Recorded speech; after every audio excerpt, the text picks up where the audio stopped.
సత్యం తెలిసినా సత్యంలో జీవించడం సామాన్యుడికి ఎందుకు సాధ్యం అవడం లేదు? అయిపోయిందా?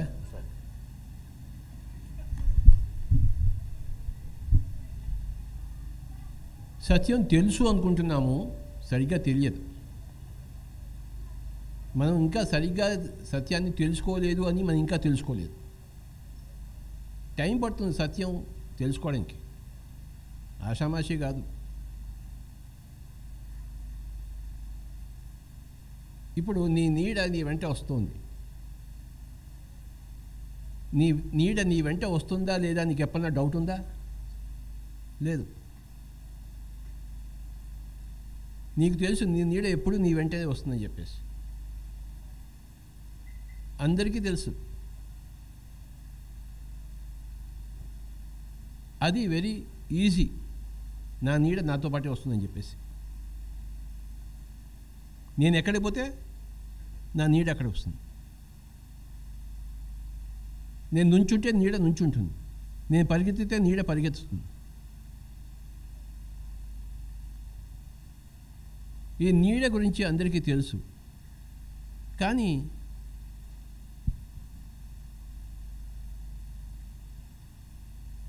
కర్మ ఎట్టిపోతే కర్మ యొక్క ఛాయ కర్మ ఫలం అని ఎవరికైనా తెలుసా? అసలుకి బాగా తెలిస్తే వీడు నీడ గురించి ఎలా పట్టించుకోడో వాడు కూడా కర్మ ఫలం గురించి పట్టించుకోడు. నేను చేసిన కర్మకి ఫలం వస్తుందా లేదా, నేను తెలుసుకునే సత్యానికి నాకు ఫలం వస్తుందా లేదా, నాకు హాయి వస్తుందా లేదా, నా జీవితం సరిగ్గా ఉందా లేదా అని ఆ క్వశ్చన్ కూడా రాదు నీకు. వన్స్ యూ అండర్స్టాండ్ దాట్ నీ నీడ నీతో పాటు ఎలా వస్తుందో, నీ కర్మ ఫలం కర్మతో అలానే వస్తుందని నువ్వు తెలుసుకు, నువ్వు మాటిమాటికి వెనక్కి తిరిగి నా నీడ వస్తుందో లేదో నేను భయపడుతూ ఉంటే నువ్వు ఆ శాస్త్రాన్ని తెలుసుకున్నావా? ఆ ఛాయాశాస్త్రాన్ని తెలుసుకున్నట్ట. నీ నీడను గురించి నువ్వు భయపడుతుంటే నా నీడ వస్తుందో లేదో. అదేదో పీటర్ ప్యాన్ స్టోరీ ఉంది. వాడి నీడని వాడు కెప్టెన్ కుక్ గాడు బంధించేస్తాడు. వీడు వాడి నీడ కోసం వెతుకుతూ ఉంటాడు. వీడు పీటర్ ప్యాన్ స్టోరీ ఎంతమంది చదివారు? తెలుసా ఎవరికైనా? పీటర్ ప్యాన్, అయ్యా రామా, వాడి నీడని వాడు దొంగలించేస్తాడు. కనుక ఎప్పుడైతే నీ నీడ గురించి నువ్వు భయపడవో, అంతే అభయము, అంతే అవగాహన నీకు కర్మఫలం మీద ఉందో, అప్పుడు జీవితం జీవిస్తావు. అంతవరకు నువ్వు జీవించలేవు.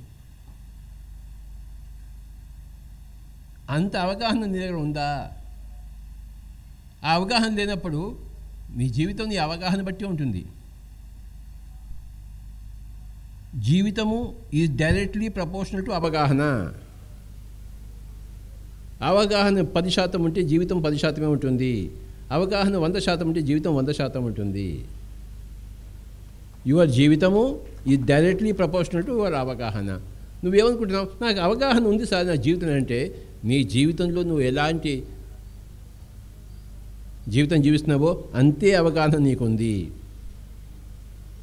అవగాహన అనేది నువ్వైతే జీవితం అనేది నీ యొక్క ఛాయ.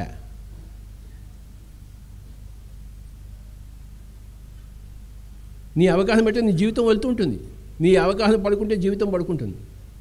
నీ అవగాహన వెనక్కి వెళ్తే జీవితం వెనక్కి వెళ్తుంది. నీ అవగాహన జొయ్యమని పరిగెత్తితే అది కూడా జొయ్యమని పరిగెత్తుతుంది.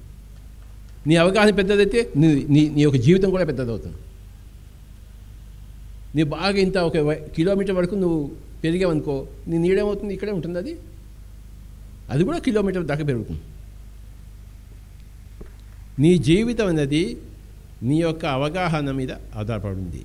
నీ జీవితాన్ని బట్టి నువ్వే తెలుసుకోవచ్చు నీకెంత అవగాహన ఉందో.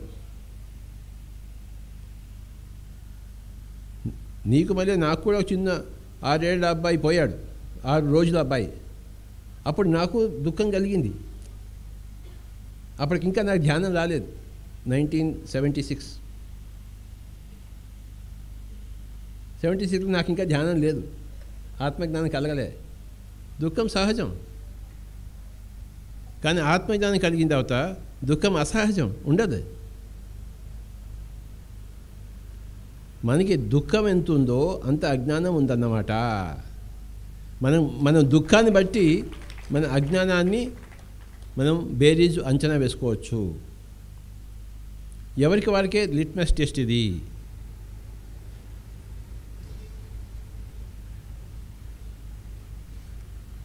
ఒక తల్లి ఒక 4 ఏళ్ల అబ్బాయి పోయాడు.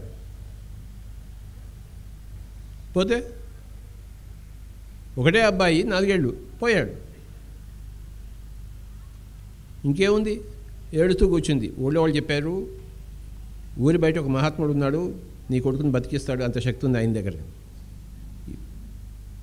పిల్లాడి శవాన్ని మోసుకుని వెళ్ళింది మహాత్ముడి దగ్గరికి.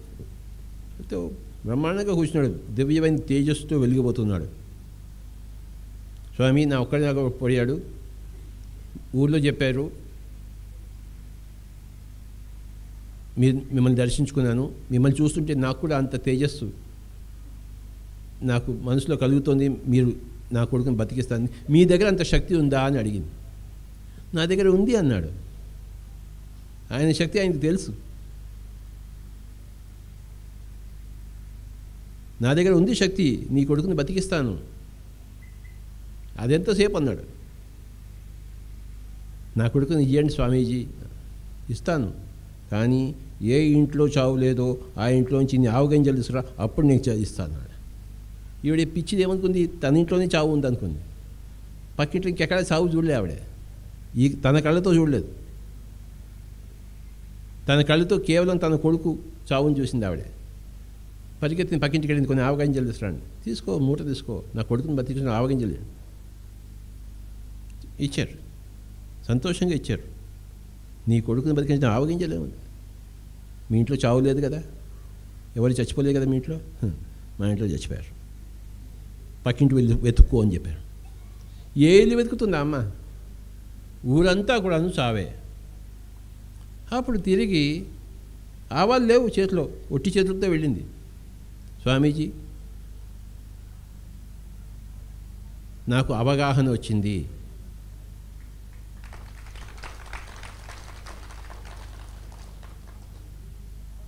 ఇప్పుడు నా కొడుకు నాకు అక్కర్లేదు. దుఃఖం పోయింది ఆవిడకి అవగాహన వల్ల. అవగాహన కల్పించాడు. నాకు ఇప్పుడు ఇంకో కోరిక పుట్టింది. ఏమిటి అన్నాడు, నేను నీలా కావాలి అంది. ఓస్, అది కూడా అంతేనా, కూర్చో, పక్కన కూర్చో, చేతిలో చేతిపెట్టి ముక్కులోని గాలి ముక్తికి మరి దారి అని చెప్పాడు.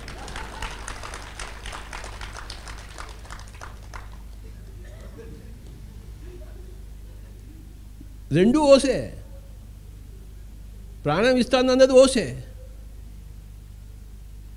ఓసారి యేసు ప్రభు వెళ్తున్నాడు. అలా వెళ్తుంటే వాళ్ళ ఊరు, సొంత ఊరు నజరత్, దాని పక్కన వెళ్తున్నాడు 6 కిలోమీటర్ల దూరంలో. వాళ్ళ కజిన్ చావు స్థితిలో ఉన్నాడు. ఈయన పక్కనే వెళ్తున్నాడు.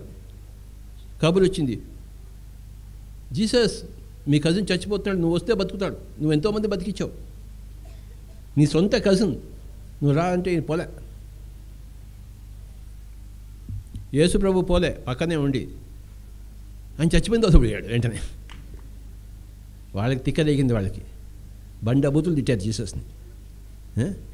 నువ్వు అందరికీ చేస్తావు, మన ఇంటిలో మనవాడికి చేయలేదు, నువ్వు పక్కనే ఉండి కూడా చేయలేదు, ఏమిటి ఇంత దారుణం అని జీసస్ని తిట్టడం మొదలుపెట్టారు వాళ్ళు బంధువులు. అప్పుడు జీసస్ అన్నాడు, ఎక్కడ నజరత్, అగో అక్కడ ఉన్నాడు శవం. దగ్గరికి వెళ్ళాడు. లజరస్ వాడి పేరు. లజరస్ లే అన్నాడు. ఎంతసేపు జీసస్కి లేపడం, బుద్ధుడికి జీసస్కి లై అన్నాడు అంతే. లటకం లేచి కూర్చున్నాడు. ఓ అబ్బా అంత సెలబ్రేషన్ చేసుకున్నారు, గ్రాండ్ గేలా, యేసు ప్రభు అది ఇది దేవుని కొడుకు అది మొత్తం అన్నారు. ఇంత ముసి నవ్వులుతూ కూర్చున్నాడు. అయిందా పని, థ్యాంక్ యూ, ఇంకా పోవచ్చు అన్నాడు. వాడికి జీసస్తో ఏం పని,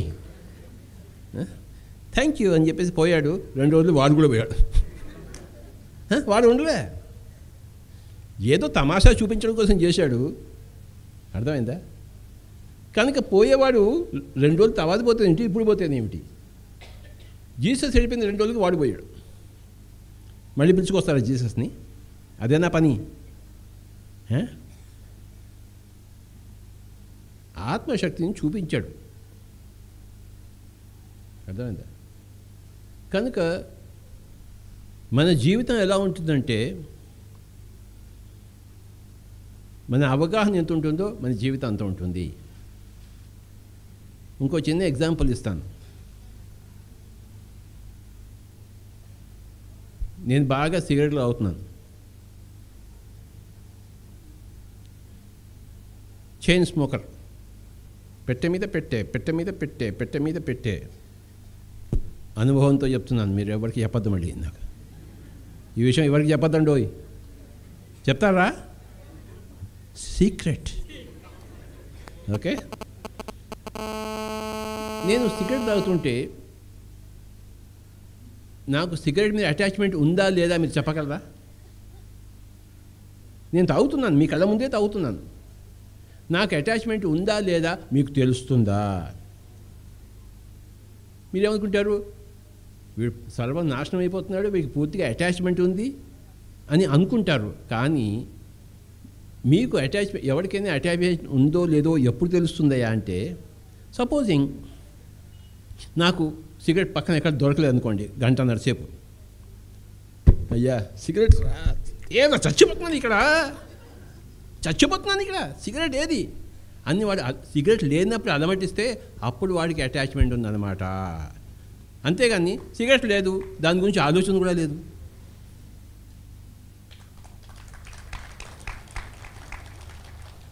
ఇంకా పనులన్నీ మానేసి సిగరెట్ కోసం పరిగెత్తాను.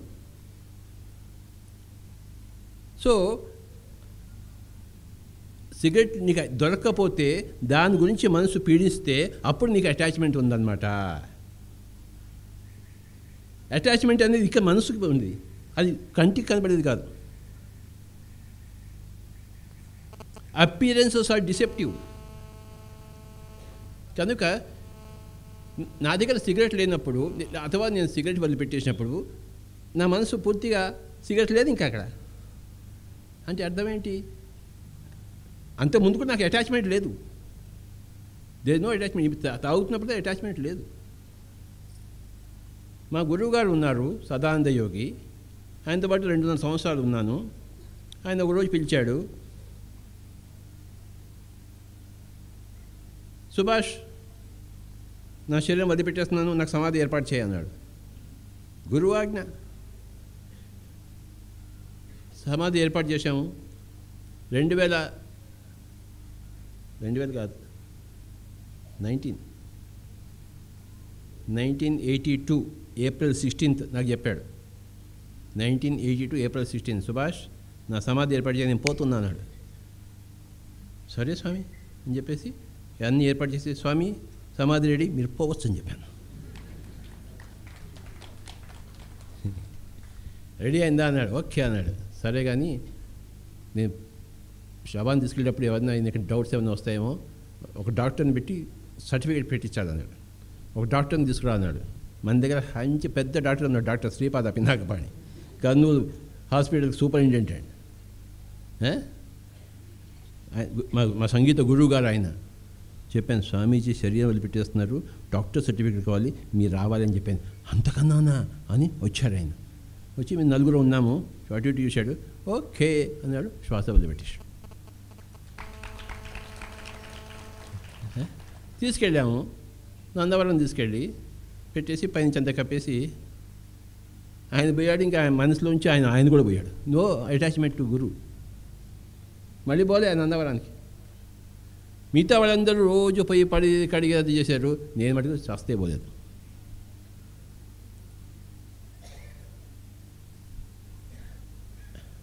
ఆయన ఉన్నప్పుడు ఆయన సంగతి చూసుకోకుండా ఆయన పోయిన తర్వాత ఆయన సమాధి ఇక్కడ రుద్దుతే ఏమొస్తుంది?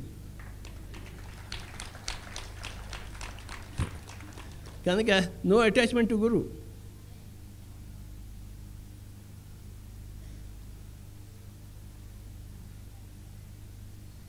నీకు వాస్తవం తెలిసినప్పుడు నీ నీడ ఎప్పుడు నీతో పాటు వస్తున్నప్పుడు నువ్వు నీడ వైపు చూసుకోవు. నువ్వు చేసే కర్మ బట్టి ఫలితం వస్తూనే ఉంటుంది. కర్మ ఫలితం ఇచ్చి ఏ మాత్రం కూడా నువ్వు వెనక్కి తిరిగి వస్తుందా రాదా? నేను సత్యాన్ని అవగాహన చేసుకున్నాను, మరి నా జీవితం ఎందుకు హాయిగా లేదంటే, నీ జీవితం హాయిగా లేకపోతే నీకు సత్యం నీకు అవగాహన లేదు, ఏమాత్రమూ లేదు. సత్యం అవగాహన రావాలంటే ఎన్నో జన్మలు పడుతుంది. బహూనాం జన్మనామంతే జ్ఞానవాన్ మాం ప్రపద్యతే వాసుదేవ సర్వమితి స మహాత్మా సుదుర్లభ. సత్యాన్ని తెలుసుకున్నవాడు సుదుర్లభ, వెరీ డిఫికల్ట్. మనుష్యానాం సహస్రేషు కశ్చిత్ యతతి సిద్ధయే యతతామపి సిద్ధానాం కశ్చిన్ మాం వేత్తి తత్వతః. వేల కొద్ది మనుషుల్లో కొంతమందికి సత్యం కావాలి, పర్ఫెక్షన్ కావాలి ఉంటుంది కొంతమందికి. అలాంటి కావాలి అనుకున్న వాళ్ళు కూడా అందులో కూడా చాలా కొంతమంది ఫైనల్ స్టేజ్కి వస్తారు. ఇందులో ఎవడు తక్కువ ఎవడు ఎక్కువ కాదు. ప్రతి పూర్ణాత్మలోంచి ప్రతి చెట్టులోంచి ఒక విత్తు వస్తుంది. ఈ విత్తు మళ్ళీ చెట్టు అవుతుంది, అనేక జన్మలు పడుతుంది. ప్రతి పూర్ణాత్మ నుంచి ఒక అంశాత్మ వచ్చిన తర్వాత అంశాత్మ ఎన్నో జన్మలు ఎత్తి చివరికి తాను కూడా ఒక మహావృక్షమై తాను కూడా ఫలాలనిచ్చి పుష్పాలనిచ్చి ఒక పూర్ణాత్మ అవుతుంది. అప్పుడే నీకు సత్యం తెలుస్తుంది. అంతవరకు తెలియదు. అంతకుముందే తెలుస్తుంది. చెట్టు ఇంకా 2 సంవత్సరాలు ఉన్నప్పుడు నీకు పువ్వు ఎలా వస్తుందయా, కాయ ఎలా వస్తుందయా, పండు ఎలా వస్తుంది? విత్తనం పెరిగి చెట్టు కావాలి. శైశవాత్మ ఎన్నో జన్మలు ఎత్తి విముక్తాత్మ కావాలి. ఎన్నో జన్మలు పడుతుంది. బహునాం జన్మనామంతే జ్ఞానవాన్ మాం ప్రపద్యతే. తను తాను తెలుసుకుంటాడు. ఎంత అవగాహన ఉంటుందో అంత హాయి ఉంటుంది. ఎంత అనవగాహన ఉంటుందో అంత దుఃఖం ఉంటుంది. ఇది pure mathematics. It takes a number of life times. That is normal. ప్రతి ఒక్కళ్ళు కూడాను ఒకటో లైఫ్లో ఉన్న జన్మలో, ఇంకోటి 10వ జన్మలో, ఇంకో 100వ జన్మలో, ఇంకో 1000వ జన్మలో ఉన్నాడు. కనుక వాళ్ళ అవగాహన మారుతాయి. కనుక ఇందాక మేడం శిరీష గారు చెప్పినట్టు ఇంకోటితో మనం పోల్చుకోవద్దు. నిన్నటికన్నా ఇవాళ నేను కాస్త హాయిగా ఉన్నానా లేదా ధ్యానం ద్వారా, అది పోలిక. కానీ యేసు ప్రభువులా లేను, బుద్ధుడిలా లేను, గడ్డంగాడిలా లేను నేనంటే పక్క వాళ్ళతో పోల్చుకోరాదు. నిన్న కన్నా ఇవాళ ధ్యానం వల్ల ఇంకొంచెం హాయిగా ఉన్నావా లేదా? Thank you very much. Thank you sir. ఇంకో ప్రశ్న. మనిషికి నాకున్న అవగాహనలో చావు కంటే జీవించడమే భయంగా ఉంది. ఎందుకు జీవితం ఎంత భయంకరంగా అనుభవాలు కలిగిస్తుంది? భయం పోవడానికి ఏం చేయాలి? సగం మందికి చావు అంటే భయం, సగం మందికి జీవితం అంటే భయం.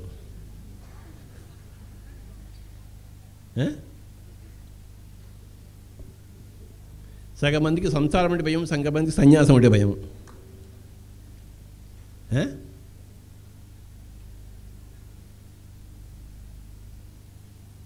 ఒక అమ్మాయి, వరంగల్ అమ్మాయి అనుకుంటాను, బాగా ధ్యానం చేస్తుంది. ఎన్నో అనుభవాలు వచ్చాయి.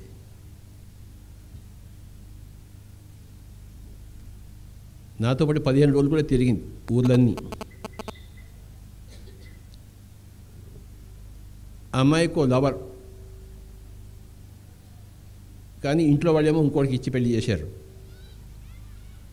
పెద్ద కథ తెలుసు కదా, రోజు ఎవరి సినిమా ఉంటుంది, సహజం. ఈ మొగుడితో అమెరికా వెళ్ళింది, ఆ లవర్ కూడా అమెరికాకి వెళ్ళాడు. ఈ అమ్మాయి పాపం ఇద్దరి మధ్య నలిగిపోయింది. ఇద్దరూ కావాలి, ఎవరు వద్దు మనకి. కానీ నువ్వు చెప్పినట్టు సంఘం ఇవన్నీ ఉన్నాయి కదా, నలిగిపోయింది. మంచి మెడిటేటర్, ఎన్నో థర్డ్ ఐ అనుభవాలు ఉన్నాయి. మళ్ళీ ఒకసారి ఇండియాకి వచ్చింది. ఆ రోజు నన్ను కలిసింది. ఎలా ఉన్నామంటే అంతా బాగుంది. నేను కూడా వెళ్ళాను అమెరికాకి, వాళ్ళ ఇంటికి కూడా వెళ్ళాను అంతకుముందు. మళ్ళీ వచ్చింది, అన్నీ బాగున్నాయని చెప్పింది. మరునాడు సూసైడ్ చేసుకుంది. అంటే ఆవిడ అనుభవం లేనట్ట, ధ్యానం చెయ్యనట్ట, నన్ను కలవనట్ట. ఏమిటి ఆవిడ ఆ అమ్మాయి అవగాహన? ఏదైనా చేసింది మూడో కంతో ఎన్నో అనుభవాలు. ఒక్కొక్కసారి ఆ అమ్మాయి అనుభవాలు చెప్తుంటే ఆ అమ్మాయి ఏడ్చేది. అంత ఆనందంతో ఆవిడ అనుభవాలు చెప్పింది. సూసైడ్ చేసుకుంది.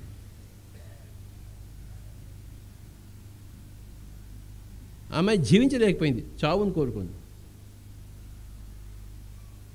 శరీరం వదిలిపెట్టిన తర్వాత మళ్ళీ శరీరాన్ని కోరుకుంటుంది. ఎక్కడి నుంచి దొరుకుతుంది శరీరం? ఇప్పుడు అజ్ఞానంతో చేసే పని చిన్న తప్పు, జ్ఞానం వచ్చిన చేసే అదే పని పెద్ద తప్పు అవుతుంది. How can you do that? చిన్న తప్పుకి చిన్న శిక్ష, పెద్ద తప్పుకి పెద్ద శిక్ష. ఎవరైనా కానీ నేను గవాస్కర్ అని చెప్పేసి వికెట్ ముందు కాలు పెడితే వాడు అవుట్ ఇవ్వకుండా ఉంటాడు. వాడు ఏమే, నువ్వు క్రికెట్ ఆడుతున్నావు, నీకేం బ్యాట్ పట్టుకుని రాదు, నువ్వు కూడా కాలు పెట్టావు, నువ్వు అవుట్ అవుతావు. నువ్వైనా కానీ గవాస్కర్ అయినా కానీ వికెట్ ముందు కాలు పెడితే వాడు అవుట్ ఇవ్వాల్సిందే. నీకు అజ్ఞానం ఉందా, సుజ్ఞానం ఉందా, నువ్వు వికెట్ అవి చూసుకోడు, నువ్వు కాలు పెడితే అవుట్. నువ్వు నీ క్రికెట్ రాదు, ఫస్ట్ టైం బాల్ పట్టుకున్నావు, బ్యాట్ పట్టుకున్నావు, అవుట్ అయ్యి వచ్చావంటే అసలు నువ్వు వెళ్ళడమే సాహసం, ప్యాడ్లు కట్టుకోవడమే సాహసం. కానీ గవాస్కర్ ఏమంటారు, ఏందిరా గదేంద్రకి అట్లా చేసినవేంది నువ్వు, ఆ కాళ్ళు అడ్డం పెట్టినవేంది, వాడు అసలే వెస్లీ హాలు, వాడు డ్రై అని చేస్తాడు. వాడు కాస్త దమాగా ఉండాలని నీకు. గవాస్కర్ సునీల్ గవాస్కర్ కదా, అని వాడిని తప్పుపడతారు, నిన్ను తప్పుపడతారా? ఏం చేసినావు, ఏం సాహసం చేసినావే నువ్వు, మొత్తం ప్యాడ్లు కట్టుకోవడమే నీకు ధన్యం అయిపోయింది బో, నీకు అదే గొప్ప. కానీ గవాస్కర్ లెవెల్కి ఏం చేసినా బతుకు వేస్ట్ అంటాడు. ఏమంటాడు, నా బతుకు వేస్ట్ అంటాడు. ఛీ, బిస్మిల్లా ఖాన్ లెవెల్లో ఉండి ఒక స్వరం అపస్వరం వచ్చిందనుకోండి, వాడు ఆ రోజు ఆత్మహత్య చేసుకునేవాడు. మనకి రోజు వస్తాయా, మస్తు వస్తాయి, మనకేంది అయిపోవాలా అంత. మరి ఆ అమ్మాయి అంత చేసుకుని కూడా ఆత్మహత్య చేసుకుందంటే nobody can help her, she has to help herself. So కొంతమందికి జీవితం అంటే భయం, కొంతమందికి చావు అంటే భయం. ఓకే, దేశం కోసం సావకూడదు, దేశం కోసం బతకాలి మనం అందరం. చావు ఈజీ, బతకడం కష్టం. కనుక ఈజీ మార్గాన్ని వెతుక్కుంటారు లోయర్ ఆత్మలు. హయ్యర్ ఆత్మలు ఈజీ మార్గం వెతుక్కో.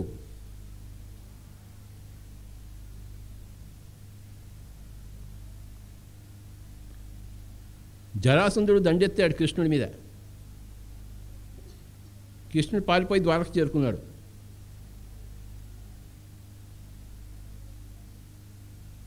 అంటే వాడికేమి యుద్ధం చేతకాకన్నా, లేకపోతే పారిపోవడం అంటే వాడు భయపడి పారిపోయాడా? ఎందుకోసం పారిపోయాడు? జీవితాన్ని రక్షించుకోవాలి. తనతో పాటు ఎంతోమందికి హాని ఉంది అక్కడ. వాళ్ళని దృష్టిలో పెట్టుకుని వెళ్ళిపోయాడు. ఏం పని, మేము వేరే ఊళ్ళు వెళ్ళిపోతాం బా, నీకు చిక్కుతామేంటి, మేము దూరం పోతాం. ఎక్కడ మథుర, ఎక్కడ ద్వారక, సముద్రం దగ్గర పోయి కూర్చున్నాడు, ద్వీపంలో పోయి కూర్చున్నాడు. కనుక బతకడం నేర్చుకోవాలి, సావడం నేర్చుకోవద్దు. ఎంత కష్టమైనా బ్రతికే తీరాలి, ఎన్ని అవమానాలు వచ్చినా బ్రతికే తీరాలి. శరీరాన్ని చంపే హక్కు లేదు. ఆత్మహత్య మహాపాతకము. ఈ అమ్మాయి కథ ఎందుకు చెప్పానంటే, మీరందరూ కూడాను ఎవరు ఆత్మహత్య చేసుకోవద్దు. ఇక్కడ ఉన్న వాళ్ళందరూ చేసుకుంటారేంటి? జీవించడం నేర్చుకున్నాం, ఎన్ని కష్టాలైనా సరే.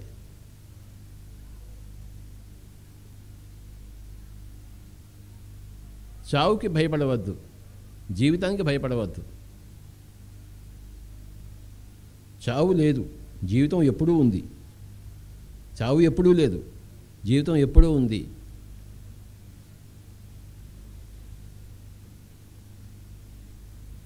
ఇంకేం చెప్పండి. నెక్స్ట్, కర్మ దాని ఫలితం తప్పించుకోవడం కాదని ఇదివరకు కూడా నాతో అన్నారు, కాజ్ అండ్ ఎఫెక్ట్ ఉంటుంది. మరి ఏ కారణం వల్ల ఆ మూగజీవులు ఏ పాపం చేస్తాయని వాటికంత బాధ కలుగుతుంది సార్? అవే పాపం చేయలేదు, చేసిన పాపం నువ్వు. మరి అవి ఎందుకు శిక్షకు గురవుతున్నాయి? అవి శిక్షకు రాలేదు, అవి శిక్ష పడలేదు, కానీ నువ్వు పాపం చేశావు.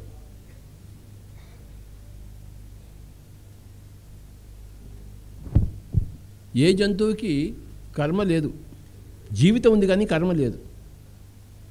మానవుడు పెట్టిన తర్వాతే, మనస్సు వచ్చిన తర్వాతే మనసు నుంచి కర్మ, శరీరం నుంచి కర్మ రాదు, మనసు నుంచి కర్మ వస్తుంది. జంతువులకి రెండు ఉన్నాయి, ఒకటి శరీరము, రెండు ఆత్మ. ఈ మానవుడికే మధ్యలో ఒకటి తగలాడింది, ఒకటి మనస్సు అని చెప్పేసి అది మొత్తం అంతా డ్యాన్స్ చేస్తుంది. కథక్, కూచిపూడి, భరతనాట్యం, ఒడిస్సీ, కథాకళి, జాజు, బ్రేక్ డ్యాన్స్లు ఇవన్నీ మనసు చేస్తుంటుంది. జంతువులకు మనసు లేదు. పెయిన్ ఉంటుంది కానీ అది ఏదో రోజు చచ్చిపోవాలని దానికి తెలుసు. ప్రతి మేకకి తెలుసు ఏదో ఒక పులి నోట్లో పడతానని చెప్పేసి. ఆ మేక పులి పక్కనే వెళ్తుంటుంది కానీ పులికి ఆకలి లేకపోతే మేక ఏం భయపడదు, అది చంపదని తెలుసు. ఆకలి లేకుండా ఏ పులి ఏ సింహం దేన్ని చంపదు, ఆకలి వేస్తుంది చంపుతుంది. పెయిన్ ఉంటుంది కానీ ఏ జంతువుకి దుఃఖం లేదు. జీవితం హాయిగా అనుభవిస్తుంటుంది, చావు లేదని తెలిసి చావుని ఎదుర్కొంటుంది.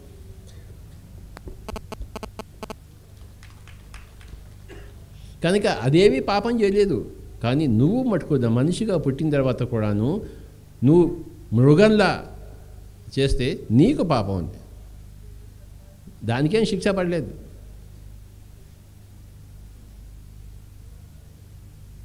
కనుక అదేం నిన్ను శపించదు.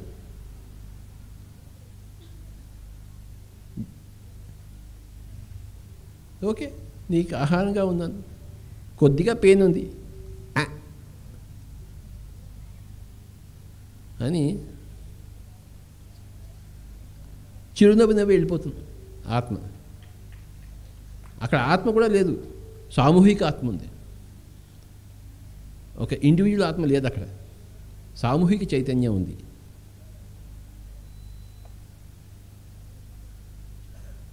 కనుక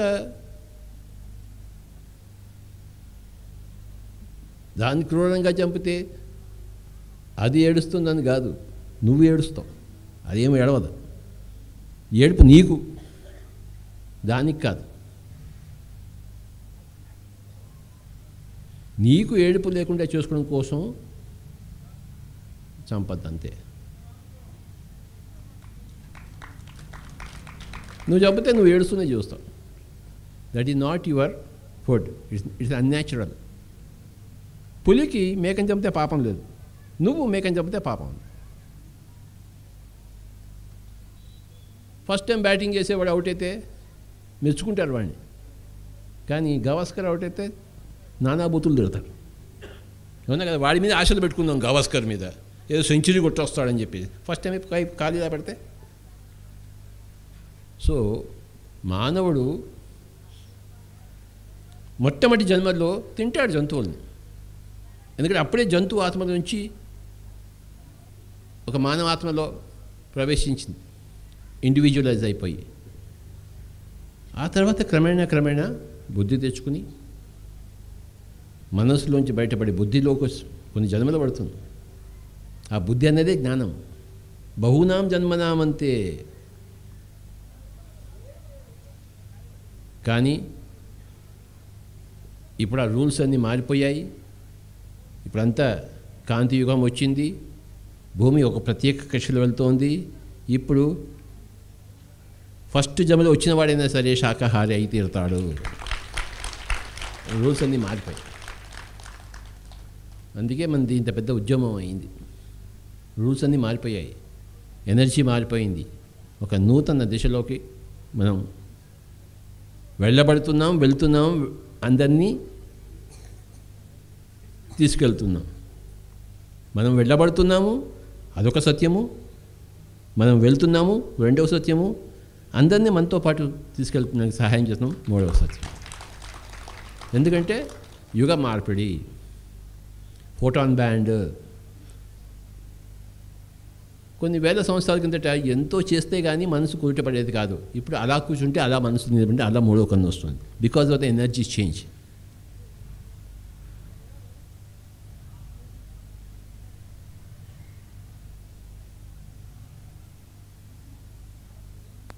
మానవులకి మధ్య క్రూరంగా ఉంటే వాడు చేసాడు కనుక ఇది వాడికి జరగబడిందని చెప్పుకోవచ్చు. కానీ మానవుడికి జంతువుకి మధ్య మానవుడు క్రూరంగా ఉంటే జంతువుకి శిక్ష పడిందని పడడం కోసం ఇచ్చేది లేదు. సారీ, జంతువు ఏ పాపము లేదు, పాపం చేసేది మానవుడే. Thank you very much. మార్నింగ్ మసరో ఎమోటో గురించి చెప్పారు సార్ తమ్ముడు. నేను ఎమోటో బుక్ చదివినప్పుడు ఒక పేషెంట్ క్యాన్సర్తో ఉంది. ఆ పేషెంట్ ఈయన దగ్గరికి రావడానికి అవడం లేదు. ఆయనేమో ఆ ట్రీట్మెంట్ వాటర్తో ట్రీట్మెంట్ ఇచ్చేవారు. ఆ వైబ్రేషనల్ ఫ్రీక్వెన్సీ, పేషెంట్ వైబ్రేషన్స్ ఏ ఫ్రీక్వెన్సీలో ఉన్నాయో ఆ ఫ్రీక్వెన్సీకి చెందేలాగా వాటర్ని ఆయన ఆ థాట్ తోటి చేసేవారని. ఆ పేషెంట్ ఇక్కడ రాలేదు కాబట్టి వాళ్ళు ఏం చేస్తారంటే ఫోటో పంపించమంటారు సార్. ఆ పేషెంట్ ఫోటో పంపిస్తే ఆ ఫోటో వైబ్రేషన్స్ ఆ పేషెంట్స్కి ఏ డిసీజ్ ఉన్నాయో ఫోటోలో కూడా తెలుస్తున్నాయని అందులో ఆయన రీసెర్చ్లో ఉంది. ఇప్పుడు మన ఇంట్లో దేవుడు ప్రతిమలు పెట్టుకుంటాం, ఫోటోలు పెట్టుకుంటాం, ఇప్పుడు వాటికి ఆ వైబ్రేషన్స్ ఉంటాయా?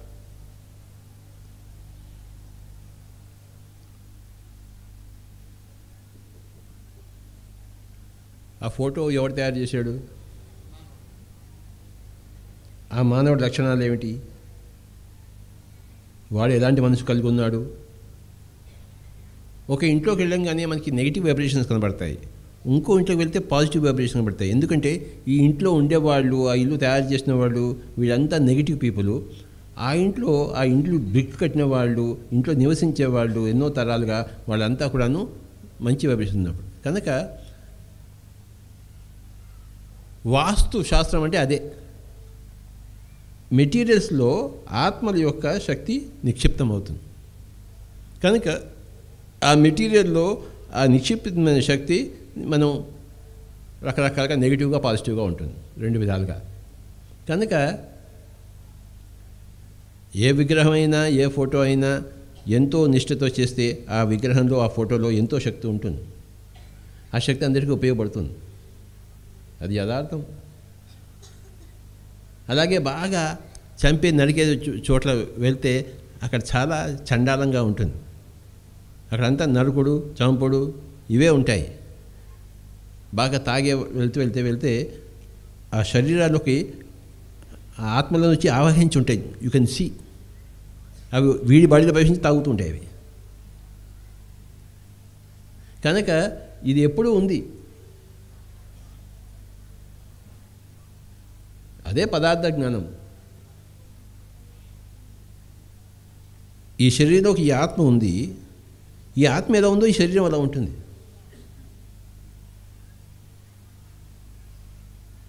సో మునులు వాటర్ గురించి చెప్పారు. ఆ గొప్ప శాస్త్రజ్ఞుడు ఆయన, పొద్దున్న చెప్పుకున్నాం మనము. మన థాట్స్ ఎలా ఉంటాయో వాటర్ యొక్క మాలిక్యూల్స్ అంత బ్రిలియంట్గా ఉంటాయి, లేదా అంత అధ్వానంగా ఉంటాయి.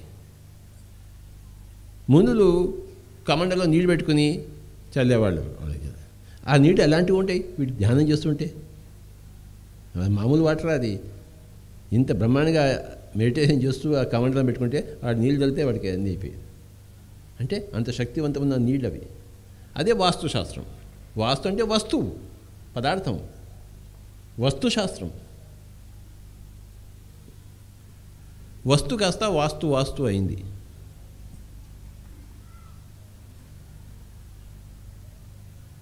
మన బట్టి మన ప్రాంగణం అంతా ఉంటుంది. ఈ పిరమిడ్లో ఎంతోమంది ధ్యానం చేస్తున్నారు వచ్చేవాళ్ళంతా కూడాను. కొంతమంది ధ్యానం తెలియని వాళ్ళు కూడా అందరూ వస్తున్నారు. వాళ్ళ వైబ్రేషన్స్, వీళ్ళ అన్ని వైబ్రేషన్స్ ఉంటాయి అక్కడ. మొత్తం కలగలిపి టోటల్గా ఆ వైబ్రేషన్ యొక్క అది ఎక్కువ తక్కువ అంతా ఉంటుంది. కనుక ఈ పిరమిడ్ ఎవరు కట్టారు, ఎందుకోసం కట్టారు, దాన్ని వినియోగించే వాళ్ళు ఎవరు, వాళ్ళందరిని బట్టి ఈక్వేషన్ ఉంటుంది, ఒక ఎనర్జీ ఒక ఈక్వేషన్. కనుక ఆ ఫోటోలో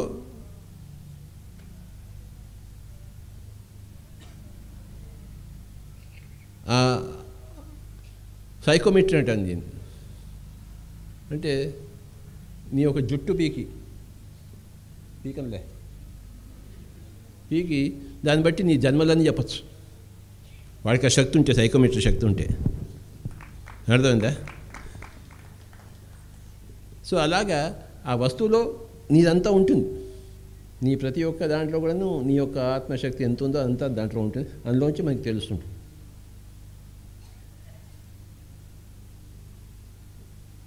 ఆ చేతబడి చేసేప్పుడు వాడి ఫోటో పెట్టుకుంటాడు, ఈ విధవ చచ్చి తీరాలి. చిన్న మట్టి బొమ్మ చేస్తాడు. నీ పేరేంటి? వీడు జగపతి రాజు, వీడిని చంపేస్తాను నేను అని. నువ్వు జగపతి రాజు అని చెప్పేసి 6 నెలలు వాడు బాగా మైండ్ పవర్ అంతా పెట్టేసి దాన్ని ఆ చెయ్యిని విరగొడతాడు. టక్కుని ఇక్కడ ఈ జగపతి రాజు చెయ్యి విరిగిపోతుంది. ఇంకో చెయ్యి విరుగుతాడు, కాలు విడుస్తాడు, కాలిపోతుంది. అది ఫ్యాక్ట్. అది యద్భావం తద్భవతి. వాడు దాన్ని జగపతి రాజు అన్నాడు, 6 నెలలు ఉపాసన చేశాడు, దానిలో అంత చేశాడు. అక్కడ విడిస్తే ఇక్కడ విడుస్తాం. సినిమాలో చూసాం మనం చిన్నప్పుడు. ఆ రాక్షసుడి ప్రాణం తొర్రలో చిలకలో ఉంటుంది. దాన్ని రెక్క పెడితే విడిపోయాడు. అవునా కదా? అంటే ఏంటి? వీడి ప్రాణం అంతా అది. ఓకే. కనుక ప్రతి వస్తువులోనూ ఆ ప్రాణం ఎనర్జీ ఉంటుంది. ఎక్కడి నుంచి ఎక్కడ పోయి నాకే తెలియదు. కానీ ఇంకో క్వశ్చన్,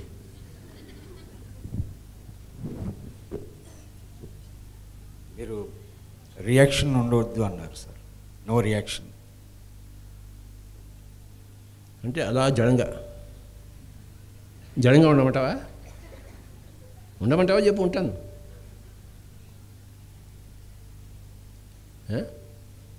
జడంగా ఉండమంటావా?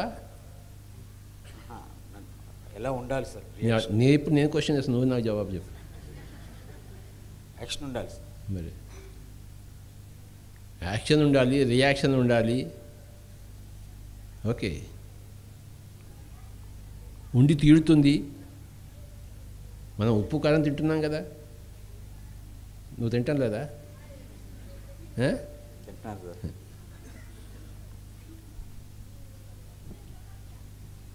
ఏమీ తినని వాడికి, అంటే నిరాహారంగా ఉండేవాడికి, అంటే ప్రాణశక్తితో తినేవాడికి, వాడికి ఏ రియాక్షన్స్ ఉండవు. కానీ మనం ఉప్పు కారం రోజు మిరపకాయ బజ్జీలు తింటున్నాం, చేస్తున్నాం మనం ఇక్కడ రియాక్షన్స్తో. కనుక రియాక్షన్స్ ఉంటాయి మనకి. అర్థమైందా? మనం ఉప్పు కారం తింటున్నాం, మనమేం నిరాహారం కావు. అవునా కదా? మనమేం యోగేశ్వరం కాదు, సంసారేశ్వరులం. యాక్షన్ రియాక్షన్ అంతా ఉంటుంది. కానీ మనము కాస్త ఆధ్యాత్మికులం కనుక యాక్షన్లో కానీ రియాక్షన్లో కానీ క్రియేషన్ చేస్తుంటాం మనం. అది పని. వాళ్ళలో ఏదో కొత్త మార్పు రావాలని మనం యాక్షన్ చేస్తాము, వాళ్ళలో ఇంకొక మార్పు రావాలని మనం రియాక్షన్ కూడా చేస్తాం. అర్థమైందా? ఇందాక అబ్బాయి చెప్పాడన్నమాట, పాపం కన్నులు చూడడానికి కోసం వచ్చాడు, అసలే 2 కాళ్ళు లేవు అని చెప్పి మనం ఒకటి కొట్టామని అంత దెబ్బకి పోయి పిరమిడ్లో కూర్చుని 3వ కన్ను తెచ్చుకున్నాడు అబ్బాయి. మరి కొట్టాలా వద్దా అంటే అది క్రియేటివ్ రియాక్షన్, అది creative action. So when you become enlightened in the samsara way, since you are a samsari, since you are మిరపకాయ bajji eater, since you are ఉప్పు కారం ఈటర్, నీకు యాక్షన్స్ రియాక్షన్స్ అన్నీ ఉంటాయి. కానీ but since you are meditator also, since you are ఆత్మజ్ఞానం also, ప్రతిదీ క్రియేటివ్గా చేస్తావు నువ్వు. మనం జడ సమాధిలో లేవు, మనం చైతన్య సమాధిలో ఉన్నాం.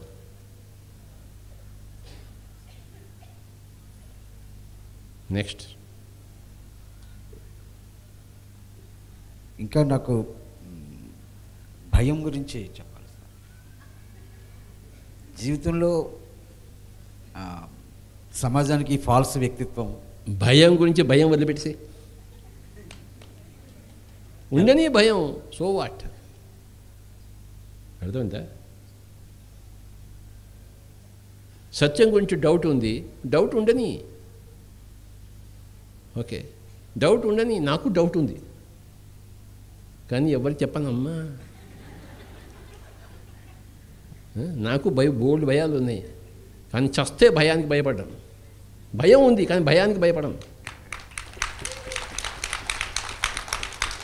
నాకు డౌట్లు ఉన్నాయి కానీ డౌట్కి కృంగిపోను, అర్థమైందా? ఏదో వ్యాపారం చేస్తున్నా కనుక నాకు డౌట్లు భయాలు ఉన్నట్టు ఎవడు వ్యాపారం రాడు నా దగ్గరికి, అందుకే లేదని చెప్తాను. లేదని చెప్పినంత మాత్రం నా భయాలు డౌట్లు లేవేమిటి? ఏదో పొట్టగొడ కోసం ధ్యానం చెప్తున్నాను, అందరూ నా పొట్ట గడుస్తుంది, బాగా గడుస్తుంది. నాకు భయాలు ఉన్నాయి కానీ భయానికి భయపడను. నాకు డౌట్లు ఉన్నాయి, అసలు చనిపోయిన తర్వాత చావు జీవితం ఉందా లేదా నాకు డౌట్ అయిపడుతుంది. ఎవరు బయటకు ఎవరు చెప్పాలి కానీ మనలో మన మాట చెప్పేవు అందరికీ. నువ్వు మైక్ పెట్టుకుని చెప్తావేంటి? ఆన్లైన్లో కూడా చూస్తున్నారు సార్. అవునా? ఆన్లైన్లోనా? సాయంత్రం డివిడీలు అయిపోతున్నాయి. అయ్యా ఆన్లైన్ ప్రేక్షకులారా, మీరేమి చూడలేదు, నేను చెప్పలేదు.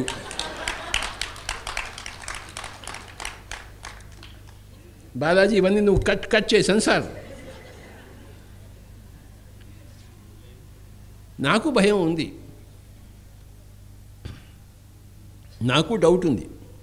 అర్జునుడు గాంధీవం వదిలిపెట్టేసినప్పుడు నువ్వు ఏమనుకుంటావు? అర్జునుడు పాగలు అనుకుంటున్నావా? నువ్వేమనుకుంటావు చెప్పు నాకు. వాడు అవలాగాడు అనుకుంటున్నావా? వాడు భీరు అనుకుంటున్నావా? అనుకున్నావా? కాదు. లోక కళ్యాణం కోసం ప్రశ్నలన్నీ వేశాడు, లోక కళ్యాణం జవాబులు. ప్రశ్న వేశాడు, జవాబులు ఎవడు చెప్తాడు? కనుక లోకం తరఫున ఆ రోల్ తీసుకుని అప్పుడు గాంధీ వదిలిపెట్టేసి ప్రశ్నలన్నీ సంధించాడు. శస్త్రాలు సంధించే బదులు ప్రశ్నలు సంధించాడు. వాడి కోసమా? మన అందరి కోసం. గాంధీవం పడేసినప్పుడు కృష్ణుడు చెప్తాడు, నువ్వు భలే ఉన్నావయ్యా, గాంధీవం పడేసావు, 2 అడుగులు వెనక్కేస్తావు. నేనేదో సన్యాసం పుచ్చుకుంటాను, భిక్షాబద్ధ పట్టుకుంటాను, నా మొగుడిని చంపను, నా తాతగారిని చంపను, గురువు చంపను, ఏదో స్టైల్గా మాట్లాడేవే అర్జున. సరే, నీకు నచ్చినట్టు నువ్వు చేద్దామని అనుకుందాం. గాంధీవం పడేస్తావు, వెనక్కి వెళ్తావు, 2 అడుగులు వెనకేస్తావు, 2 అడుగులు. వాడు దుర్యోధనుడు పక్క నవ్వుతాడు. వెంటనే నువ్వు నన్ను మర్చిపోయి భగవద్గీత మర్చిపోయి వాడిని పోయి తంతా పట్టుకున్నావు. అది నీ గుణం, అది నీ గుణంకి వ్యతిరేకంగా నువ్వు పోలేవు. అండర్స్టాండ్? నీ గుణం అంటే ఏంటి? ఎన్నో జన్మల నుంచి వచ్చిన ఆ కర్మ యొక్క మొత్తం యొక్క జ్ఞానం యొక్క అనుభవం యొక్క సారమే నీ గుణం. ఇప్పుడు అది 99.999%, ఇది 0.111%. నువ్వు 2 అడుగులు వెనకేస్తావు, వాడు దుర్యోధన పక్క నవ్వుతాడు, నువ్వు వెంటనే పోయి వాడిని చంపేస్తావు. ఎందుకు ఆ 2 అడుగులు వెనకేయడం అని చెప్పి నేను చెప్తున్నాను, అంతే, అంతకన్నా ఏమి లేదు భయ్య అన్నాడు. నీకు నా భగవద్గీత అక్కర్లేదు అసలు, అర్థమైందా? నీకు నా భగవద్గీత అవసరమా? నువ్వు ఎవడివి? నరుడవు, యోగేశ్వరుడు, ఇద్దరు ఈక్వల్ లెవెల్ వాళ్ళు. ఆ 2 అడుగులు వెనక్కి వేస్తే వాడు దుర్యోధన వెంటనే పక్క నవ్వుతాడు, వీడు వెంటనే పోయి వాడిని చంపేస్తాడు. క్వశ్చనే లేదు. నా భగవద్గీత నీకు అక్కర్లేదు, కానీ నీ ప్రశ్నలు నా సమాధానాలు లోకానికి కావాలి, అందుకోసం నాటకం వేస్తున్నాం అని చెప్పేసి. సో అర్జునుడు తన భయానికి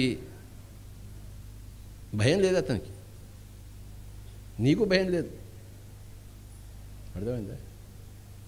ఊరికి క్వశ్చన్స్ అని రాసుకుని వచ్చి నాకు నన్ను తంటాలు పెడుతున్నావు, కానీ ఇవన్నీ నీ క్వశ్చన్స్ ఏమయ్యా? వీళ్ళందరి కోసం అడుగుతున్నావు కానీ నువ్వు, అవునా కాదు? నిజంగా చెప్పు.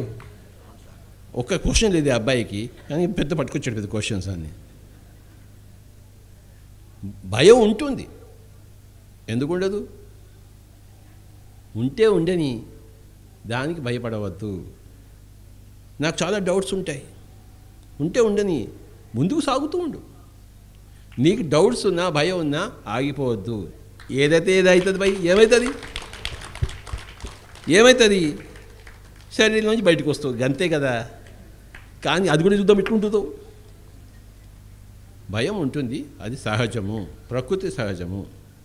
ప్రతి జంతువుకి ఉంటుంది, ప్రతి మానవుడికి ఉంటుంది. కానీ ధ్యాన సాధన ద్వారా అధిగమించి భయం ఉన్నా కూడాను బయట దందా బాగా చేసుకుంటాం అంతే. మా దందా ఎట్లా ఉంది మరి? గంతే, ఇది కూడా అంతే భయ్, చేసుకో. నెక్స్ట్ ఇవన్నీ సెన్సర్ చేయి. నెక్స్ట్ మన సంగతి ఎవరికి తెలియరాదు, అర్థమైందా? మంచివన్నీ ఎడిట్ చేసి ఆన్లైన్ పంపించు. మన ఇజ్జత్కా సవాలే. ఈ వ్యక్తిత్వమే ఫాల్స్గా అనిపిస్తుంది సార్. ఏది? నా వ్యక్తిత్వం నాకే ఫాల్స్గా ఉంది. ముసుగులు ఉన్నాయి. ముసుగు తీస్తే తరిమి కొట్టి సిలివేసేస్తారు. యేసుక్రీస్తునే సిలివేస్తారు. భయం వేస్తుంది.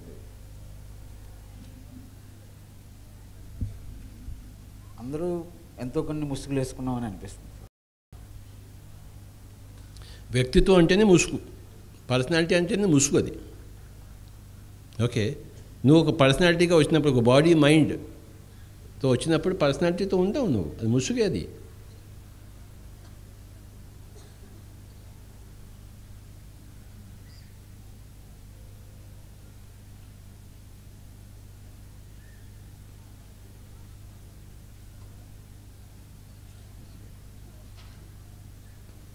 ఇప్పుడు ఏం చేద్దాం?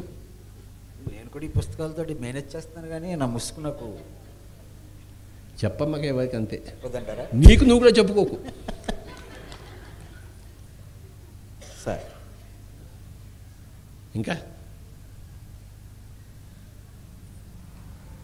మిమ్మల్ని పూర్తిగా కాకపోయినా కొంత శాతం అర్థం చేసుకోవాలంటే మేము ఏం చేయాలి సార్?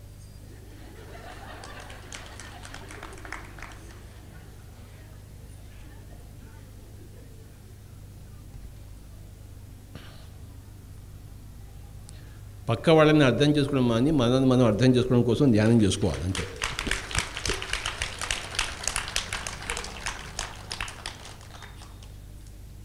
ఎవరిని ఎవరు అర్థం చేసుకోలేరు. It's not possible. కనుక జ్ఞాని ఎప్పుడు ఇంపాసిబుల్ అనే దానికి ట్రై చేయడు. అదే జ్ఞాని యొక్క లక్షణం. ఏది ఇంపాసిబుల్ అని తెలుసుకుంటాడో దానికోసం ట్రై చేయడు. ఫర్ ఎగ్జాంపుల్, జాతస్య ధ్రువ మృత్యు అన్నప్పుడు పుట్టుకతోనే చావు నిశ్చయం అని తెలుసుకున్నప్పుడు ఇంకా చావు ఆపడానికి ట్రై చేయడు వాడు. ఎవడైతే చావుని ఆపడానికి ట్రై చేస్తాడో వాడు ఇంకా సత్యాన్ని తెలుసుకోలేదు. ఇంకా సూర్యుని ఆపుతామేంటి? చావుని ఆపుతావేంటి? రాని చావు. క్షాత్రం అంతే. యుద్ధం అంటే భయం అందరికీ, కానీ యుద్ధం మొదలుపెట్టాం కనుక చేస్తాం, పుట్టాం కనుక చేస్తాం. యుద్ధంలోకి వచ్చాం కదా మనం, పుట్టుకలోకి వచ్చాం కదా. చావు రాకుండా ఎలా ఉంటుంది? రాని చావు ఎప్పుడు వస్తాయి అప్పుడు, రేపో ఎల్లుండో ఇప్పుడే. జో హోతాయ్ సో హోతాయ్ దేఖేంగే. ఏది జరుగుతుందో చూద్దాము అంతేగాని ఆత్మహత్య చేసుకోము. చూద్దాము ఏమవుతుందో చూద్దాము. రకరకాల అనుభవాలు. జీవితం ఉన్నదే రకరకాల అనుభవాల కోసం. జయము లేదు, అపజయము లేదు. రకరకాల అనుభవాలు మటుకు ఉన్నాయి. ఎన్ని రకరకాల అనుభవాలు వస్తాయో అంత ఆత్మ తృప్తి చెందుతుంది. ఇక్కడ పర్సనాలిటీ సెల్ఫ్ ఉంది, పైన ఓవర్ సెల్ఫ్ ఉంది. ఓవర్ సెల్ఫ్ ఎప్పుడు కూడాను ఈ పర్సనాలిటీ సెల్ఫ్కి అనుభవాలు ఇస్తూనే ఉంటుంది. ఇంకా అనుభవాలు.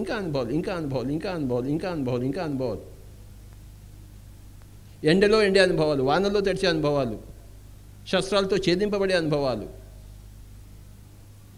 గాలితో ఎండింపబడే అనుభవాలు, నీటితో తడిసబడే అనుభవాలు.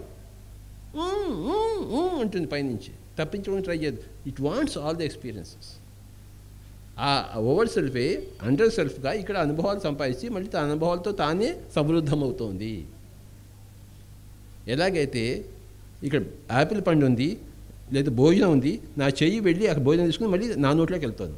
నా చెయ్యి నా నోట్లోకి సహాయం చేస్తాను. ఆ చెయ్యి లేకుండా నేను తినగలనా? కనుక ఓవర్ సెల్ఫ్ అక్కడే ఉంటే, అండర్ సెల్ఫ్ రాకపోతే ఓవర్ సెల్ఫ్కి ఆ తిండి నోట్లోకి పోదు. భోజనం ముందు ఉంది, నాకు కడుపులో ఆకలిస్తోంది, నా చెయ్యి పోవాలి, ఆ ముద్ద తినాలి, నోట్లో పెట్టాలి, మళ్ళీ ఇంకో ముద్ద తినాలి. సో ఈ చెయ్యి పోయి ఆ ముద్ద కలిపి తిని ఇక్కడ పెట్టడమే అదే భౌతిక అనుభవం. నేను ఓవర్ సెల్ఫ్. నా చెయ్యి పోయి భోజనం దగ్గరికి వెళ్ళింది, ఇంత భోజనం తీసుకుని తినింది. నాకు ఏ భోజనం కావాలి? అన్ని రకాల అనుభవాల అనే భోజనం కావాలి. అన్ని రకాల అనుభవాలతోనే ఈ ఓవర్ సెల్ఫ్ సమృద్ధం అవుతుంది. కనుక ఆ పర్సనాలిటీ సెల్ఫ్లో ఆ భయము, అభయము, ఆ చేదు, ఆ పులుపు, ఆ తీపి, అన్ని రకాలు. ఉగాది పచ్చడి అంటే అదే. అదే ఉగాది పచ్చడి యొక్క గొప్పతనం. తీయది అయితే ఉగాది పచ్చడి కాదు. అది చేదు, వగరు, కారము, కొంత ఉప్పగా అన్నీ.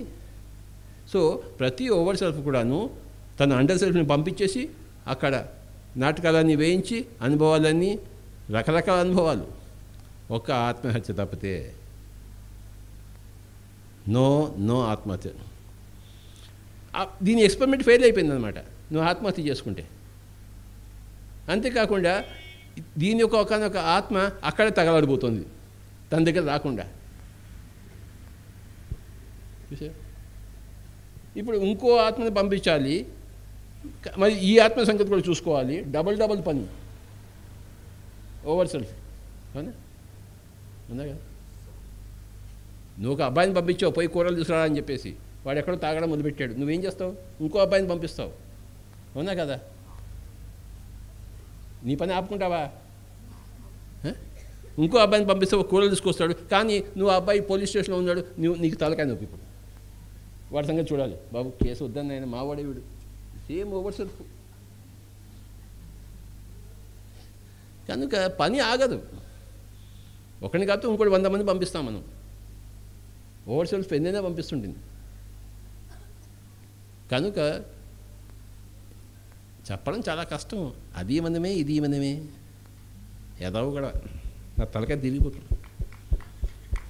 ఏం చేయమంటారు? ఆత్మహత్య ఒక మట్టి చేసుకోవద్దా? అంతే. ఎన్ని భయాలు ఉన్నా, ఎన్ని డౌట్లు ఉన్నా దందా నడుపు. అంతేనా? మనం గదే చూస్తున్నాం. అర్థమైందా? కానీ ఇది ఎవరిని చెప్పొద్దు. ఆన్లైన్లో అసలు చెప్పొద్దు. ఏ బాలాజీ కొడతా చూసుకో నేను. కనుక జీవితంలో వచ్చిందే ఉగాది పచ్చడి తినడం కోసము.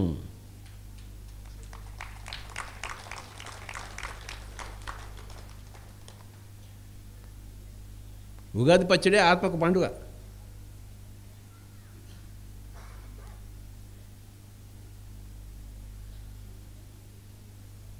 అలా అని చెప్పేసి కష్టాలు కొని తెచ్చుకోవద్దని కాదు. వస్తే రాని, లేని కష్టాలను కోరుకోవద్దు. ఉన్న కష్టాలు పోవాలని కూడా కోరుకోవద్దు. లేని కష్టాలు రావాలని కోరుకోవద్దు. మా గురువు గారు చెప్పారు, 4 చెప్పారు. నేను మీకు చెప్తాను, మీరు కూడా గట్టిగా చెప్పండి. లేనిది కోరరాదు, ఉన్నది కాదనరాదు, వస్తుంటే వస్తుంది అని సంబరపడిపోరాదు, పోతుంటే పోతుంది అని ఏడవరాదు. మా గురువుగారు నాకు ఇచ్చింది, నేను అదే చేస్తున్నా. ఏదన్నా వస్తే కాదనను, సై అంటాను. ఏదైనా పోతుంటే కాదన్ను, సై అంటాను. వస్తుంటే వస్తుంది అని సంబరపడిపోను, పోతుంటే అయ్యో పోతుందని బాధపడను. మా గురువుగారు చెప్పినట్టు నేను జీవిస్తున్నా. ఇక మీ ఇష్టం పోయి. అర్థమైందా?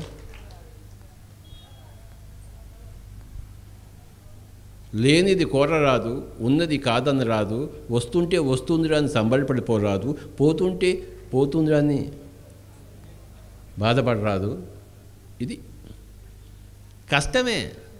ఇందులో మనం 100% సక్సెస్ కావచ్చు, కాకపోవచ్చు.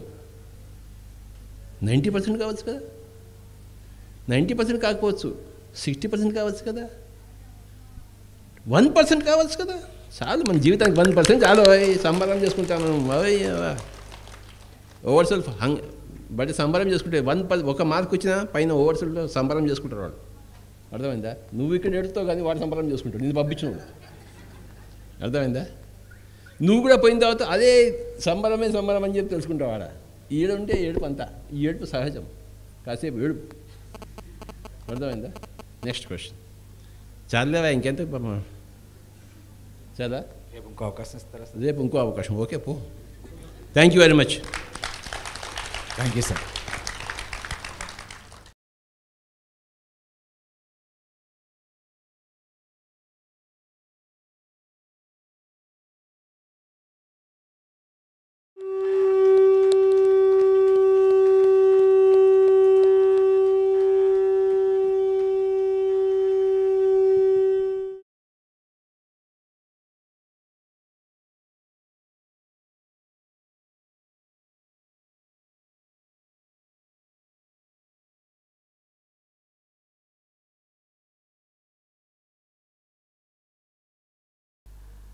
అందరూ స్వేచ్ఛను కోరుకుంటాం. ప్రతి మనిషి పూర్తి స్వేచ్ఛను కోరుకుంటాం. మరి చూస్తే ఇది బానిస బతుకులాగా ఉంది. అన్ని దాస్యాల్లోనూ ఉన్నాము. ఇప్పటికే ఎన్నో బాధ్యతలో మరి వాటి నుంచి వెళ్ళిపోవడమో. స్వేచ్ఛ అంటే ఏంటి? నిజమైన స్వేచ్ఛని మేము ఎలా పొందగలం? జగపతి రాజు గారికి ఒకసారి గట్టిగా చెప్పకూడదా మనం ఫస్ట్?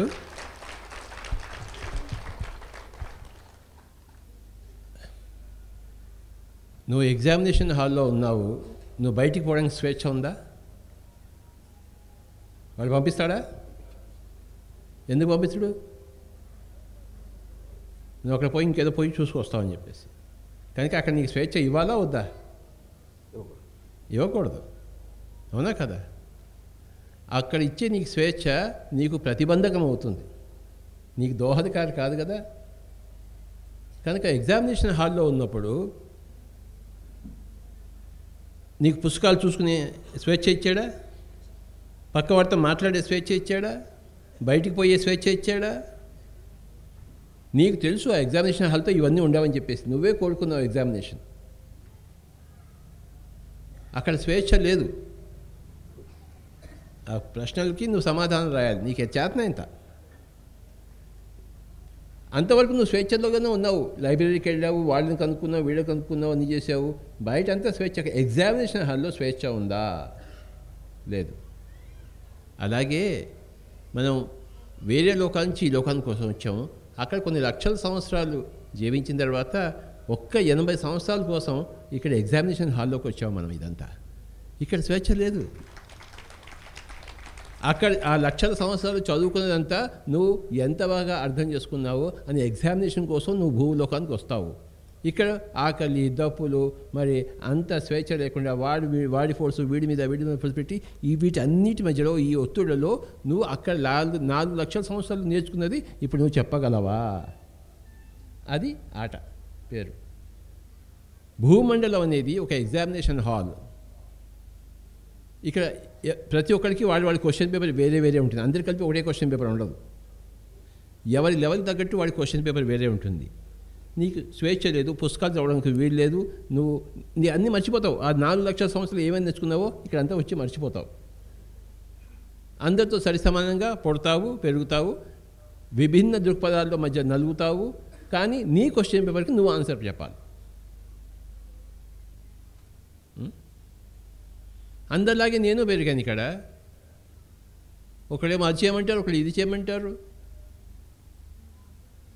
కాలేజ్ కంగానే మా బ్రదర్స్ వాళ్ళంతా ఒకడు అమెరికా వచ్చేయమంటారు. వాళ్ళందరూ వెళ్ళిపోయారు, నేను ఒక్కడే మిగిలిపోయాను. నాకేమో అమెరికా సంబంధించింది కాదు. నా క్వశ్చన్ పేపర్కి అది ఆన్సర్ కాదు. కనుక దాన్ని తట్టుకోవాలి మనం. సో బాగా సంగీతం నేర్చుకున్నాను, సంగీతం వచ్చేస్తోంది. కానీ ఇంకా ఏదో అది నా క్వశ్చన్ పేపర్ కాదు, దానికి కాదు నేను ఆన్సర్ రాయవలసింది. ఇంకేదో ఉంది కానీ ఏదో తెలియదు, వెయిట్ చేయాలి మనం. ఇలాగ రకరకాలుగా ఎవడి క్వశ్చన్ పేపర్ వాడిది. ఇక్కడ ఎంతమంది ఉన్నారో అన్ని క్వశ్చన్ పేపర్లు వాళ్ళకి ఇవ్వబడ్డాయి. ఆన్సర్ రాయాలి. అందరూ మనం అంతా అక్కడ ఏమేమి నేర్చుకున్నామో, ఏమేమి చేసి వచ్చామో అన్నీ నేర్చుకుని ఇక్కడ మర్చిపోయి ఇక్కడికి వచ్చాం. Examination time. సో భూమండలంలో, భూలోకంలో ఈ శరీరం వచ్చినప్పుడు ప్రతి ఒక్కరికి ఎగ్జామినేషన్ టైం. ఇక్కడ అన్ని రూల్స్ ఉంటాయి. ఎగ్జామినేషన్లో స్వేచ్ఛ ఉండదుగా. కనుక ఇప్పుడు ఈ స్వేచ్ఛ ఉన్నట్టా లేనట్టా నీకు? నువ్వు ఇటు నుంచి ఆలోచిస్తే ఈ క్వశ్చన్స్ అన్నీ వస్తాయి, అటు నుంచి ఆలోచిస్తే ఏ క్వశ్చన్ ఉండదు, అన్ని ఆన్సర్లు వస్తాయి. అదే బేసిక్ థింగ్. ప్రతి ఇటు నుంచి ఉత్పన్నమయ్యే క్వశ్చన్స్కు అటు నుంచి ఆ దృక్పథం నుంచి ఆలోచిస్తే అన్ని ఆన్సర్లే. Thank you very much sir. ఈ ప్రశ్న అడిగే ముందు నేను రెండవ ప్రశ్న అడిగే ముందు కొంచెం నేపథ్యం మాట్లాడతాను. ప్రశ్న పెద్దని అనొద్దు. మా కుటుంబంలో ఒక సాంప్రదాయం ఉండేది సార్. మా తాతగారి దగ్గర నుంచి అనేవారు, వివాహం అనేది నీ వ్యక్తిగతం కాదు అనేవారు. నా వివాహం విషయంలో నేను సొంతంగా చేసుకోవాలనుకునేవాడిని. అప్పట్లో నాకు నచ్చిన అమ్మాయిని చేసుకోవాలనుకునేవాడిని.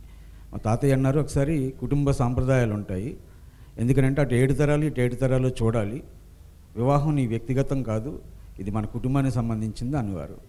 చేదస్తం అనుకున్నాను, వారు చెప్పినట్టుగానే చేసుకున్నాను. ఇప్పుడు నాకు 2 ఆడపిల్లలు. నేను అనుకునేది మా సాంప్రదాయం పాటించాలనుకునేది కరెక్ట్ కాదు, నాకు పూర్తిగా అర్థం కాలేదు. కానీ ఈ మధ్య నేను టార్కమ్ సరడరియన్ది women the torch of the future, స్త్రీయే వెలుగనే పుస్తకం చదివాను. టార్కమ్ సరడరియన్ ఒక వెస్టర్న్, ఆయన చాలా అద్భుతంగా రాశారు అందులో.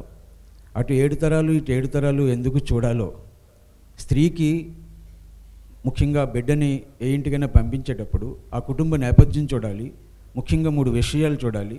ఆ కుటుంబంలో వాళ్ళ సంపాదన జీవుల్ని చంపిందైతే, అలాంటి సంపాదన ఉన్న వాళ్ళ ఇంటికి బిడ్డని పంపిస్తే వాళ్ళ బిడ్డలు ఆ కర్మ ఫలాలుగా వస్తారు. కాబట్టి అలాంటి ఇంటికి ఆ నేపథ్యం ఉన్న కుటుంబాలకి వెళ్ళకూడదని, అలాగే పిచ్చి లాంటి దీర్ఘవ్యాధి, పిచ్చి వ్యాధి ఉన్న వాళ్ళు ఇంటికి ఇవ్వద్దని ఇలా వారు చెప్పారు.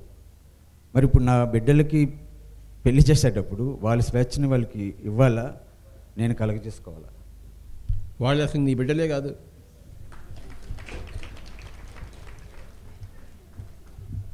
అడ్డాలలో ఉన్నప్పుడు బిడ్డాడు కానీ గెడ్డాలు వచ్చిన తర్వాత బిడ్డాడు కాదుగా.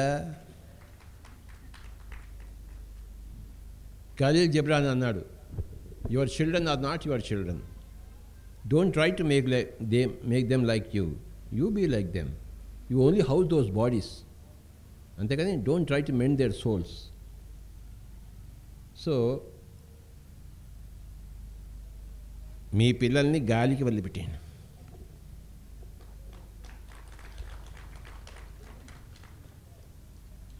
వాళ్ళు చక్కగా పువ్వుల్లో పెరుగుతారు.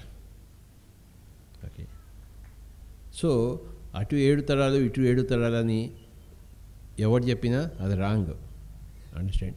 Don't think of the future, don't think of the past, live in the present.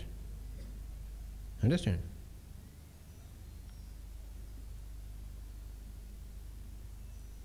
ఏది ఎలా ఉన్నా కూడాను అందులో హాయిగా జీవించే విధానం ధ్యానము. కనుక నీ పిల్లలకి ధ్యానం నేర్పించావు, దాంతో నీ పని అయిపోయింది. Don't think more about your children, you don't have children. Understand? ఎవరి ఇష్టం వాళ్ళది.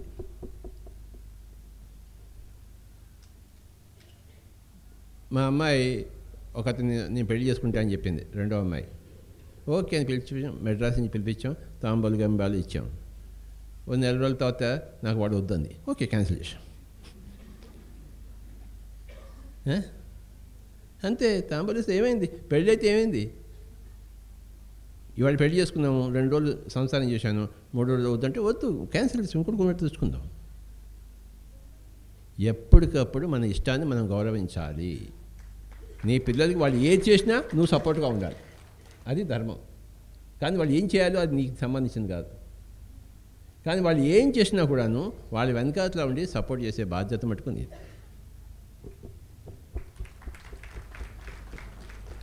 అది ఆ సపోర్ట్ సిస్టమ్ ఉండాలి. 10 మంది మొగుళ్ళు మార్చేస్తారంటే you have to give support to her. Understand? That is your ధర్మ.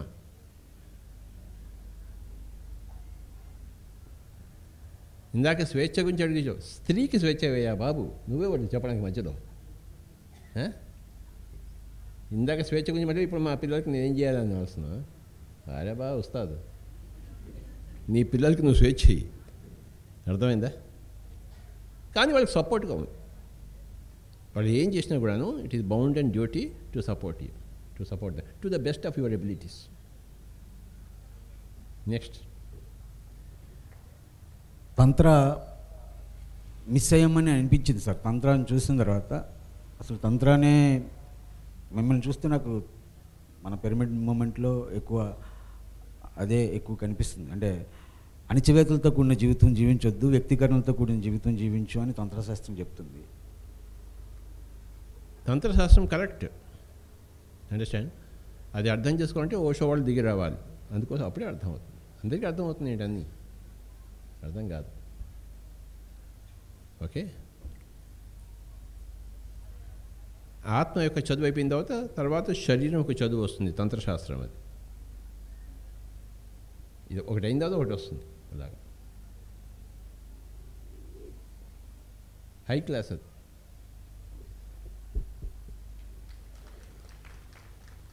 మీరు మమ్మల్ని పిరమిడ్ మాస్టర్స్ని అన్నీ పెర్ఫెక్ట్ అంటారు సార్.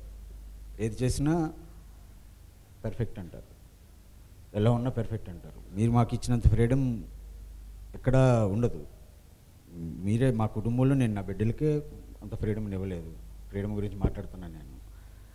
కానీ ఇంత పెద్ద కుటుంబాన్ని ఇంత ఫ్రీడమ్తో మీరు విడిచిపెట్టారు, మమ్మల్ని పెర్ఫెక్టే అంటున్నారు. నిజంగా మేము ఇంకా ఇంకా బాగా ఎలా ఉంటే బాగుండని మీకు ఎప్పుడు అనిపించదా సార్? నేను పర్ఫెక్ట్గా ఉన్నాను మీరు ఒకవేళ అనుకుంటే మీరు కూడా అంతే పర్ఫెక్ట్గా ఉన్నారని నాకు తెలుసు.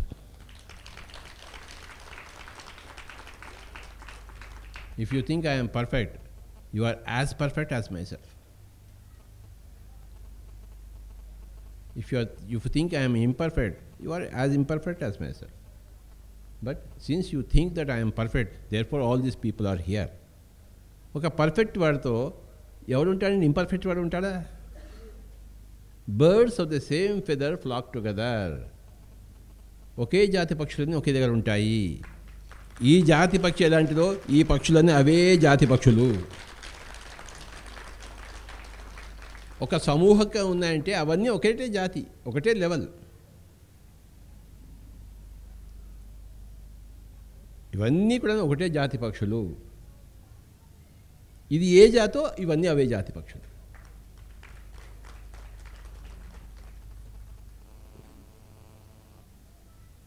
ఎవరిని నేను స్టడీ చేయను, నాతో పాటు ఉన్నావంటే సేమ్ పక్షి అంతే.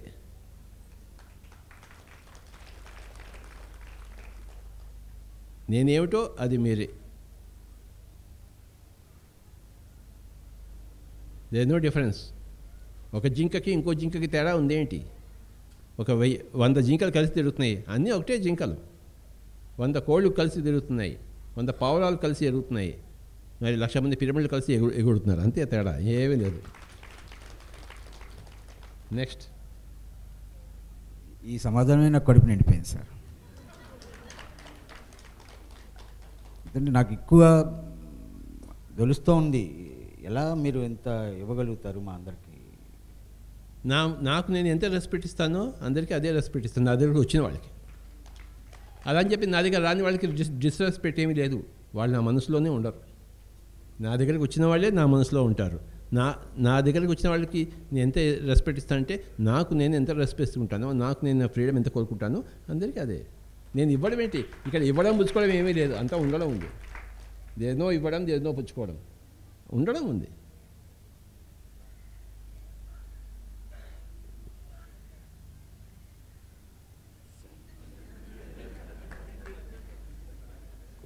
ఇంకా ఇలా ఉంటే బాగుండని కూడా మీకు ఎప్పుడు అనిపించదా సార్? ఏది? బాధ్యత ఇచ్చారు మాకు, వీడు ఇంకా ఇలా చేస్తుంటే బాగుండేది. అది ఎప్పుడూ ఉంటుంది. ధ్యానాంధ్రప్రదేశ్లో నేను దిద్దుతూనే ఉంటాను. ఈ షాజహాన్ 3 సార్లు వచ్చాడు, ఇంకా 10 సార్లు తిప్పుతాను వాడిని. పేపర్ తీసుకొచ్చాడు, దిద్దుతూనే ఉంటాను. నాకు దిద్దడం ఇష్టం, దిద్దించుకోవడం వాళ్ళకి ఇష్టం. దొందే.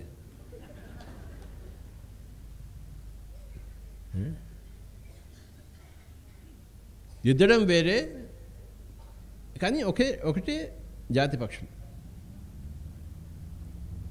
దిద్దటం అనేది ఎప్పుడూ ఉంటుంది, ఫైన్ ట్యూనింగ్ ఎప్పుడూ ఉంటుంది, కానీ ఒకటే జాతి పక్షులు. ప్రేమ అని మాట్లాడడం ఏం లేదు, కానీ ప్రేమే కురిపిస్తూ ఉంటారు. అన్కండిషనల్ లవ్ ఎలా సాధ్యమవుతుంది sir? Unconditional love plus conditional teaching. Teaching is conditional, love is unconditional. Love అంటే I don't like the word love, friendship అన్న. I don't like the word love. Love is a very ugly word. I don't like love. Friendship. Okay, love ఆ పదం ఉన్నంత దరిద్రమైన ముతనష్ట పదం ఇంకోటి లేదు. Understand? I don't love anybody. I don't have love. అదేంటో ఇప్పటిదాకా నాకు తెలియదు. నాకు నీకేమో తెలుసా?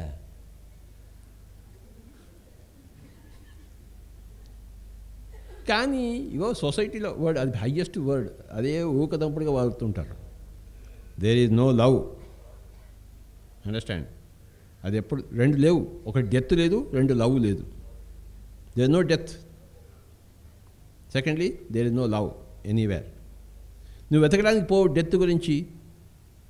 ఇందాక బండిపల్లి రామయ్య గారు చెప్పారు, నువ్వు కాస్త నా చేయి పట్టుకో, నాకు షాక్ కొడితే మన ఏం చచ్చిపోతే అంటుంది ఆవిడే. There is no love Swamiji. కనుక ఆవిడికి మొగుడంటే లవ్ లేక ఫ్రెండ్షిప్ లేక కాదు. No, she has to give herself first preference, only then not to others. So there is no love. Brihadaranyaka ఉపనిషత్తులో యాజ్ఞవల్క్యుడు మైత్రేయితో అంటాడు, ఒక మగాడు ఒక ఆడదాన్ని ఎందుకు పెళ్లి చేసుకుంటాడు? ఆ ఆడదాని కోసమా, తన కోసమా? ఆ ఆడది ఈ మగవాడిని ఎందుకు పెళ్లి చేసుకుంటుంది? ఈ మగవాడి కోసమా, తన కోసమా?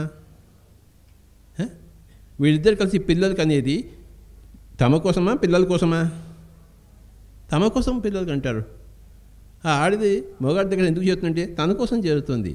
మొగాడు ఆడదాన్ని ఎందుకు పెట్టుకుంటే తన కోసం పెట్టుకుంటాడు. ఇది సత్యం అని యాజ్ఞవల్క్యుడు మైత్రేయికి చెప్తాడు బృహదారణ్యక ఉపనిషత్తులు. Understand? That is correct. He is perfect scientist. So there is no question of love. There is only taking care of your needs. ఆ స్త్రీకి ఇక్కడ గర్భం అన్నీ ఉన్నాయి కనుక she has to become a mother. It's a need for her.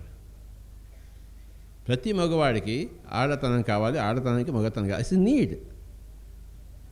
There no love there, but there should be friendship. There should be friendship, unconditional friendship. అది కూడా ఎన్నో సందర్భాలు కండిషనల్ అయిపోతుంది, depending upon circumstances. Understand? So remember this point. I don't like the word love. And there is no death, there is no love. నాకు ఇక్కడ ఎవరి మీద love లేదు, ముఖ్యంగా నీ మీద అసలే లేదు నాకు.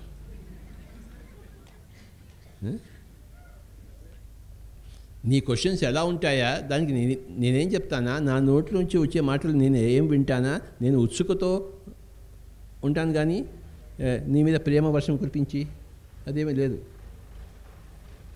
There is no death, there is no love in my dictionary, that is PSSM dictionary. Okay, మరి ఏముంది అంటే ఫ్రెండ్షిప్,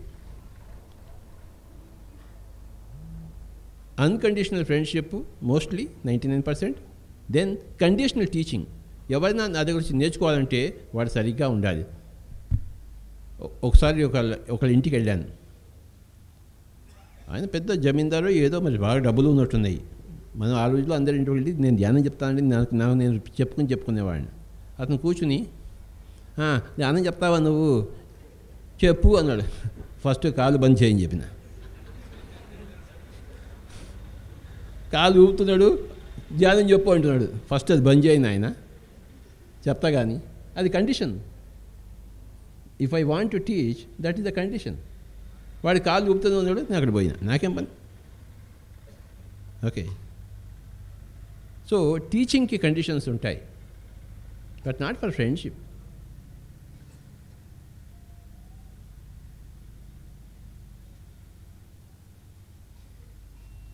కొంతమంది ఫ్రెండ్స్ ఉన్నారంటే మిగతా వాళ్ళంతా ఎనిమీస్ కాదు, నాన్ ఫ్రెండ్స్ అంతే. అంతేకాని వాళ్ళు ఎనిమీస్ కాదు. There is no enemy, but friends are friends. ఒకటే జాతి పక్షులు ఉన్నప్పుడు అందరూ ఫ్రెండ్షిప్ ఉంటుంది. విజాతి ఉన్నప్పుడు ఫ్రెండ్షిప్ ఉండదు. ద్వేషం ఏమీ లేదు అక్కడ. అది విజాతి. ఒక జింకను ఒక సింహం ఫ్రెండ్షిప్ చేస్తాయి ఏంటి? సింహం చేస్తాయి, జింక చేస్తాయి. కానీ జింక సింహానికి ఎనిమీ కాదు, సింహం కూడా జింకకి ఎనిమీ కాదు. అది అలాగే ఇక్కడ ఎవరు ఎనిమీ కాదు, కానీ ఫ్రెండ్స్ ఉన్నారు. ఫ్రెండ్షిప్ ఈజ్ అన్కండిషనల్, కానీ టీచింగ్ వచ్చేసరికి it is conditional. There no love. You read Brihadaranyaka Upanishad. Next question. మొత్తం పునాదులు కదిలిపోయినట్టు ఉంది సార్. నువ్వు ఏది పునాది అనుకుంటే అది పునాదే కాదు, గాలిమేడలు. అది అర్థమైందా? గాలిమేడల్లో నివసిస్తున్నారు అందరూ. Everybody is living in a dream land. They are not awakened, they are not enlightened.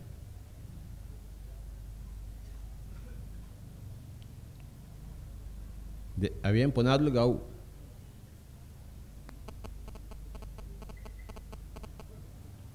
నేను నా పునాది అని ఎందుకన్నానంటే సార్, మన ప్యూర్ ఎనర్జీ 2 డైరెక్షన్స్లో బయటకు వెళ్తుంది. Love, fear. మళ్ళీ లవ్ అంటావు సార్? నా అవగాహన అదే, నా అవగాహన చెప్తున్నాను. మనం ఒక ప్యూర్ ఎనర్జీ, ప్రతి మనిషి నుంచి బయటికి ఏది వెళ్తుందో అదే బయటకు వస్తుంది. మనం లవ్ జనరేటెడ్ థాట్స్ పాజిటివ్ రిజల్ట్ని ఇస్తున్నాయి, ఫియర్ ఓరియంటెడ్ థాట్స్ నెగిటివ్ రిజల్ట్ని ఇస్తున్నాయి. ఫియర్లెస్, ఫియర్ఫుల్ ఉంటాయి అంతే sir. Understand? There no love. Okay, fearful thoughts ఉంటాయి, ఫియర్లెస్ థాట్స్ ఉంటాయి, పాజిటివ్ థాట్స్ ఉంటాయి, నెగిటివ్ థాట్స్ ఉంటాయి, కానీ there no love. Okay, love అనేది ఎంత తొందరగా ఈ మైండ్లోంచి పోతుందో అంత తొందరగా నీకు జ్ఞానం వచ్చినట్టు లెక్క. ఫియర్ ఉంటుంది, ఫియర్లెస్నెస్ ఉంటుంది. ఓకే, ఫ్రెండ్షిప్ ఉంటుంది, నాన్ ఫ్రెండ్షిప్ ఉంటుంది. నేను నీతో ఫ్రెండ్షిప్ చేయలేనయ్యా, నీ దారి వేరే, నా దారి వేరే.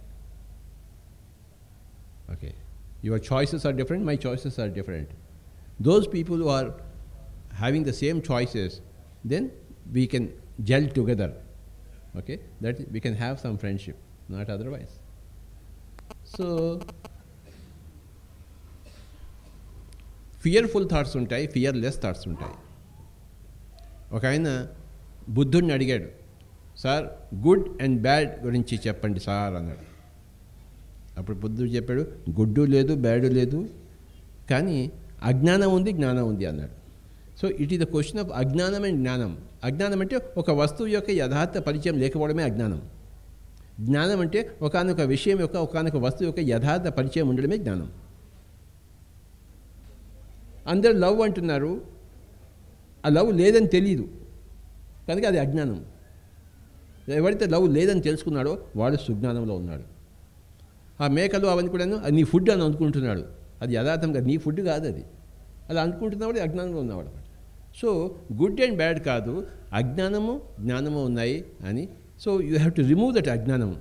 అజ్ఞానం అంటే ఏ వస్తువు గురించి కానీ, ఏ విషయం గురించి కానీ, ఏ ఒక్క సమస్య గురించి కానీ, ఏ ఒక్క పరిష్కారం గురించి కానీ యథార్థ జ్ఞానము, యథార్థం తెలియకపోవడమే అజ్ఞానం. ఆ యథార్థం తెలియడమే జ్ఞానం. అక్కడే ఉంటుంది ఒక బుద్ధత్వం అంతా. ఏది యథార్థం, ఏది కాదు, ఏది కాదు. లవ్ అనేది లేదు అని తెలుసుకోవడం అది యథార్థం. ఉందని తెలుసుకుంటే వీడి లోపంచి లవ్ రాదు, కానీ ఉండాలేమో అనుకుని వాడు గిల్టీగా ఫీల్ అవుతుంటాడు. అవునా? పెళ్ళామా ఇలా కౌగిలించుకోవాలేమో. ఆ పెళ్ళాం ఏముంటుంది, కౌగిలించుకుంటే నాటకాలు వేస్తున్నావా అంటుంది, కౌగిలించుకోకపోతే ఎందుకు కౌగిలించుకోలేవు ఉంటుంది. చస్తాడా వీడు? అవునా? కనుక యథార్థం ఒక వస్తువు యొక్క, విషయం యొక్క, ఒక ఇష్యూ యొక్క, ఒక సన్నివేశం యొక్క, ఒక సంఘటన యొక్క యథార్థత తెలియడము జ్ఞానము. బహునాం జన్మనామంతే జ్ఞానవాన్ మాం ప్రపద్యతే అని ఎన్నో జన్మలు పడుతుంది. పని ఒక చిన్న జన్మ చూస్తే ఏమొస్తుంది? తంత్రం అర్థమవుతుంది, ఏమర్థమవుతుంది? అలాగనమాట ఎన్నో జన్మలు పడతాయి జ్ఞాని కావడానికి. బహునాం జన్మనాం అంతే జ్ఞానవాన్. అప్పుడు అంతవరకు అజ్ఞానవాన్. ఎన్నో జన్మలు వాడు అజ్ఞానవాన్, ఎన్నో జన్మల తర్వాత వాడు జ్ఞానవాన్ అవుతాడు. అయినప్పుడు వాడు తనను తాను తెలుసుకుంటాడు. ఏమని తెలుసుకుంటాడు? తనలాంటి వాడు చాలా తక్కువ ఉన్నాడు ఈ భూలోకంలో అని చెప్పేసి. వాసుదేవ సర్వమితి స మహాత్మ సుదుర్లభ. తనంతాలు తెలుసుకున్నవాడు సుదుర్లభ. అండర్స్టాండ్?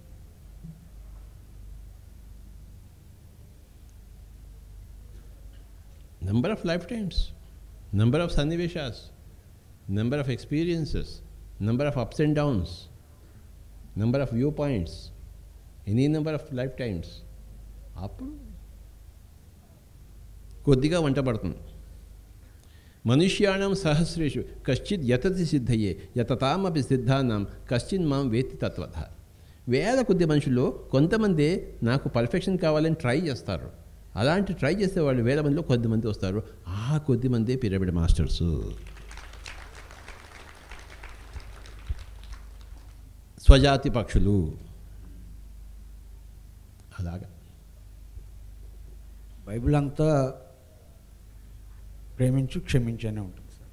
బైబిల్ సారం చూస్తే బైబిల్లో అనేక సందర్భాల్లో లవ్, ఫర్గివ్నెస్, క్షమించడం అంటే ఆ బైబిల్ అంతా కూడాను రాసినంతా కూడాను ముఠాధిపతులు. అండర్స్టాండ్? దాన్ని తీసి పక్కన పెట్టండి. క్షమించడం, క్షమాగుణం గురించి సార్. ఎవరిని నువ్వు క్షమించద్దు. నువ్వు ఎవరికైతే హాని చేసావని అనుకుంటున్నావో, ఎవరైతే నీకు హాని చేసినాడో వాళ్ళ సంగతి మర్చిపో. గతం గతః. ఇప్పటి నుంచి ఏం చేయాలో అది చేయి అంతే.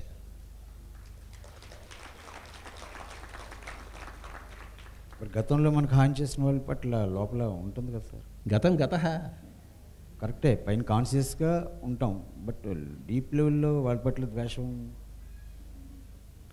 ద్వేషం ఉండని. వాడిని పోయి చంపమాక. ఆ ద్వేషం నీ క్యాన్సర్ వస్తుంది. నీ క్యాన్సర్ నువ్వు అనుభవించు. ద్వేషం ఉంటే పక్కగా వెళ్ళిపో. వాడు ఇటు నుంచి వస్తే ఇటు నుంచి వెళ్ళిపో.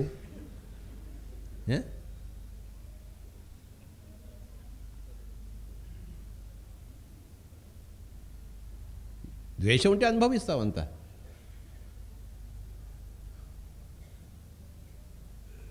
దేని మీదైనా రాగం ఉండొచ్చు, కానీ దేని మీద ద్వేషం ఉండకూడదు.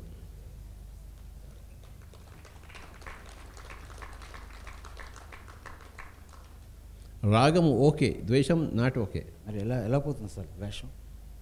ఇంకో 10 జన్మలు ఎత్తవా? తొందరేటి?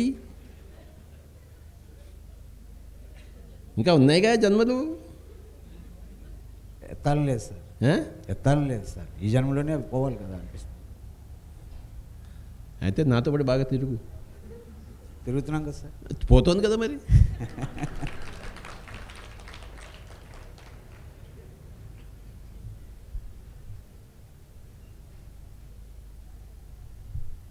నాకు ఎవరి మీదైనా ద్వేషం ఉందా? కానీ అందరి మీద రాగం ఉంది. నాకు ఎవరి మీద ద్వేషం లేదు. కనుక నువ్వు ఏది కావాలని కోరుకుంటున్నావో అలాంటిది ఎవరి దగ్గర ఉందో వాళ్ళ దగ్గర చేరు. అంతే, అదే పాయింట్. నాకు సంగీతం కావాలి, బాగా సంగీతం వచ్చిన వాళ్ళ దగ్గరికి వెళ్తాను. స్వామీజీ తే అంటాను. నాకు అక్కర్లేదు సంగీతం. వాడెవడు, నాకేం పని. ఓకే, నీకు ద్వేషం ఉంది పోవాలనుకో. ఎవరి దగ్గర ద్వేషం లేదనుకుంటున్నావు వాడి దగ్గర పోయి ఉండు. That is the way. నీకు ఇంజనీరింగ్ కావాలి, you have to join in engineering college. నీకు ద్వేషం పోవాలి, ద్వేషం లేని సంఘంలో చేరు. అదే పిరమిడ్ స్పిరిచువల్ సొసైటీ మూమెంట్. ఇక్కడ ఎవరి మీద ద్వేషం లేదు. రాగాలు ఉన్నాయి. అమ్మో చారు కావాలి, రసం కావాలి, మిరపకాయ బజ్జీ కావాలి, అది కావాలి, ఇది కావాలి, సినిమా కావాలి, అన్నీ ఉన్నాయి. రాగాలు అన్నీ ఉన్నాయి, కానీ ద్వేషం ఒక్కట్లేదు ఇక్కడ. వీత రాగం కాదు, వీత ద్వేషం ఉండాలి.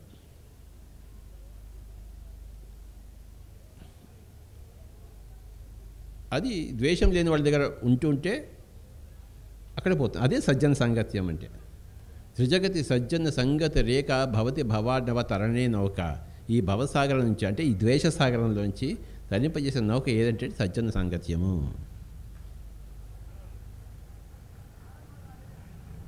6 నెలలు కలిసి సహవాసం చేస్తే వారు వీరవుతారు.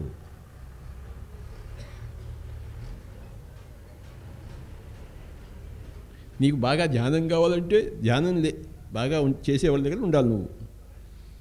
నీకు ద్వేషం పోవాలంటే ద్వేషం లేని వాళ్ళ దగ్గర పోవాలి.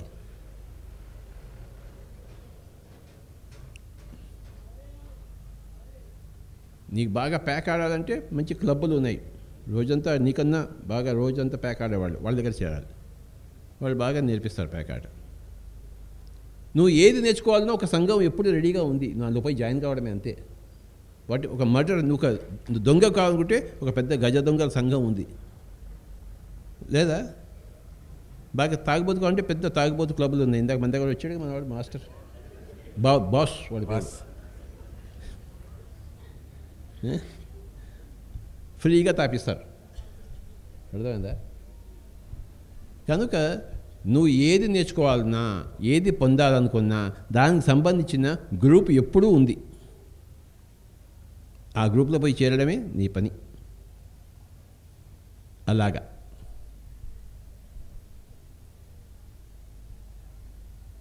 ధ్యానం నేర్చుకోవాలి అన్న వాళ్ళకి ఇగో పిరమిడ్ మూమెంట్. లైఫ్ని ఎంజాయ్ చేయాలి అంటే ego pyramid moment.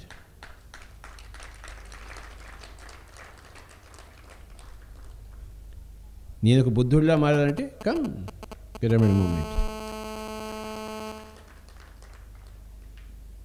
First day మన దగ్గరికి వస్తారు నేర్చుకోవడం కోసం. కళ్ళు రెండు మూసుకో, శ్వాస మీద ధ్యాస పెడతాము. తర్వాత మనం ఏం చేస్తాము, రేపంచి పోయి పక్కింటి వాళ్ళకి చెప్పు, పక్క ఊరికి వెళ్ళు. అదే బుద్ధత్వం. ఫస్ట్ డే వస్తాడు, సెకండ్ నుంచి పోయి చెప్పు, ఇది 10 ఊళ్ళకి తిరుగుతాడు. Is a Buddha. ఊరూరు తిరిగి ధ్యానం చెప్పేవాడు బుద్ధుడు కాకపోతే ఇంకోడెవడా బుద్ధుడు? ఫస్ట్ డేనే మనం చెప్తాం అది. సో బుద్ధుడు కావాలి అనుకున్న వాళ్ళందరూ ఇక్కడికి వస్తారు. వచ్చిన వాళ్ళందరూ ఆ బుద్ధత్వం అంటే ఏమిటి, ఎందుకు, ఎలా. బాబు మోహన్ గారి డైలాగ్స్. బుద్ధత్వం అంటే ఏమిటి, అది ఎందుకు, అది ఎలా.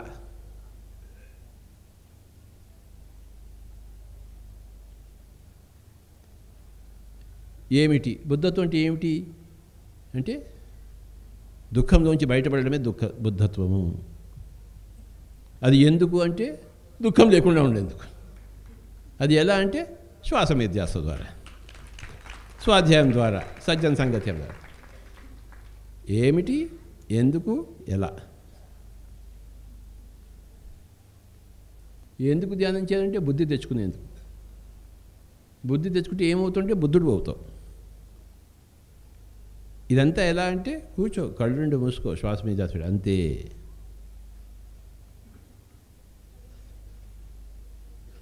One final question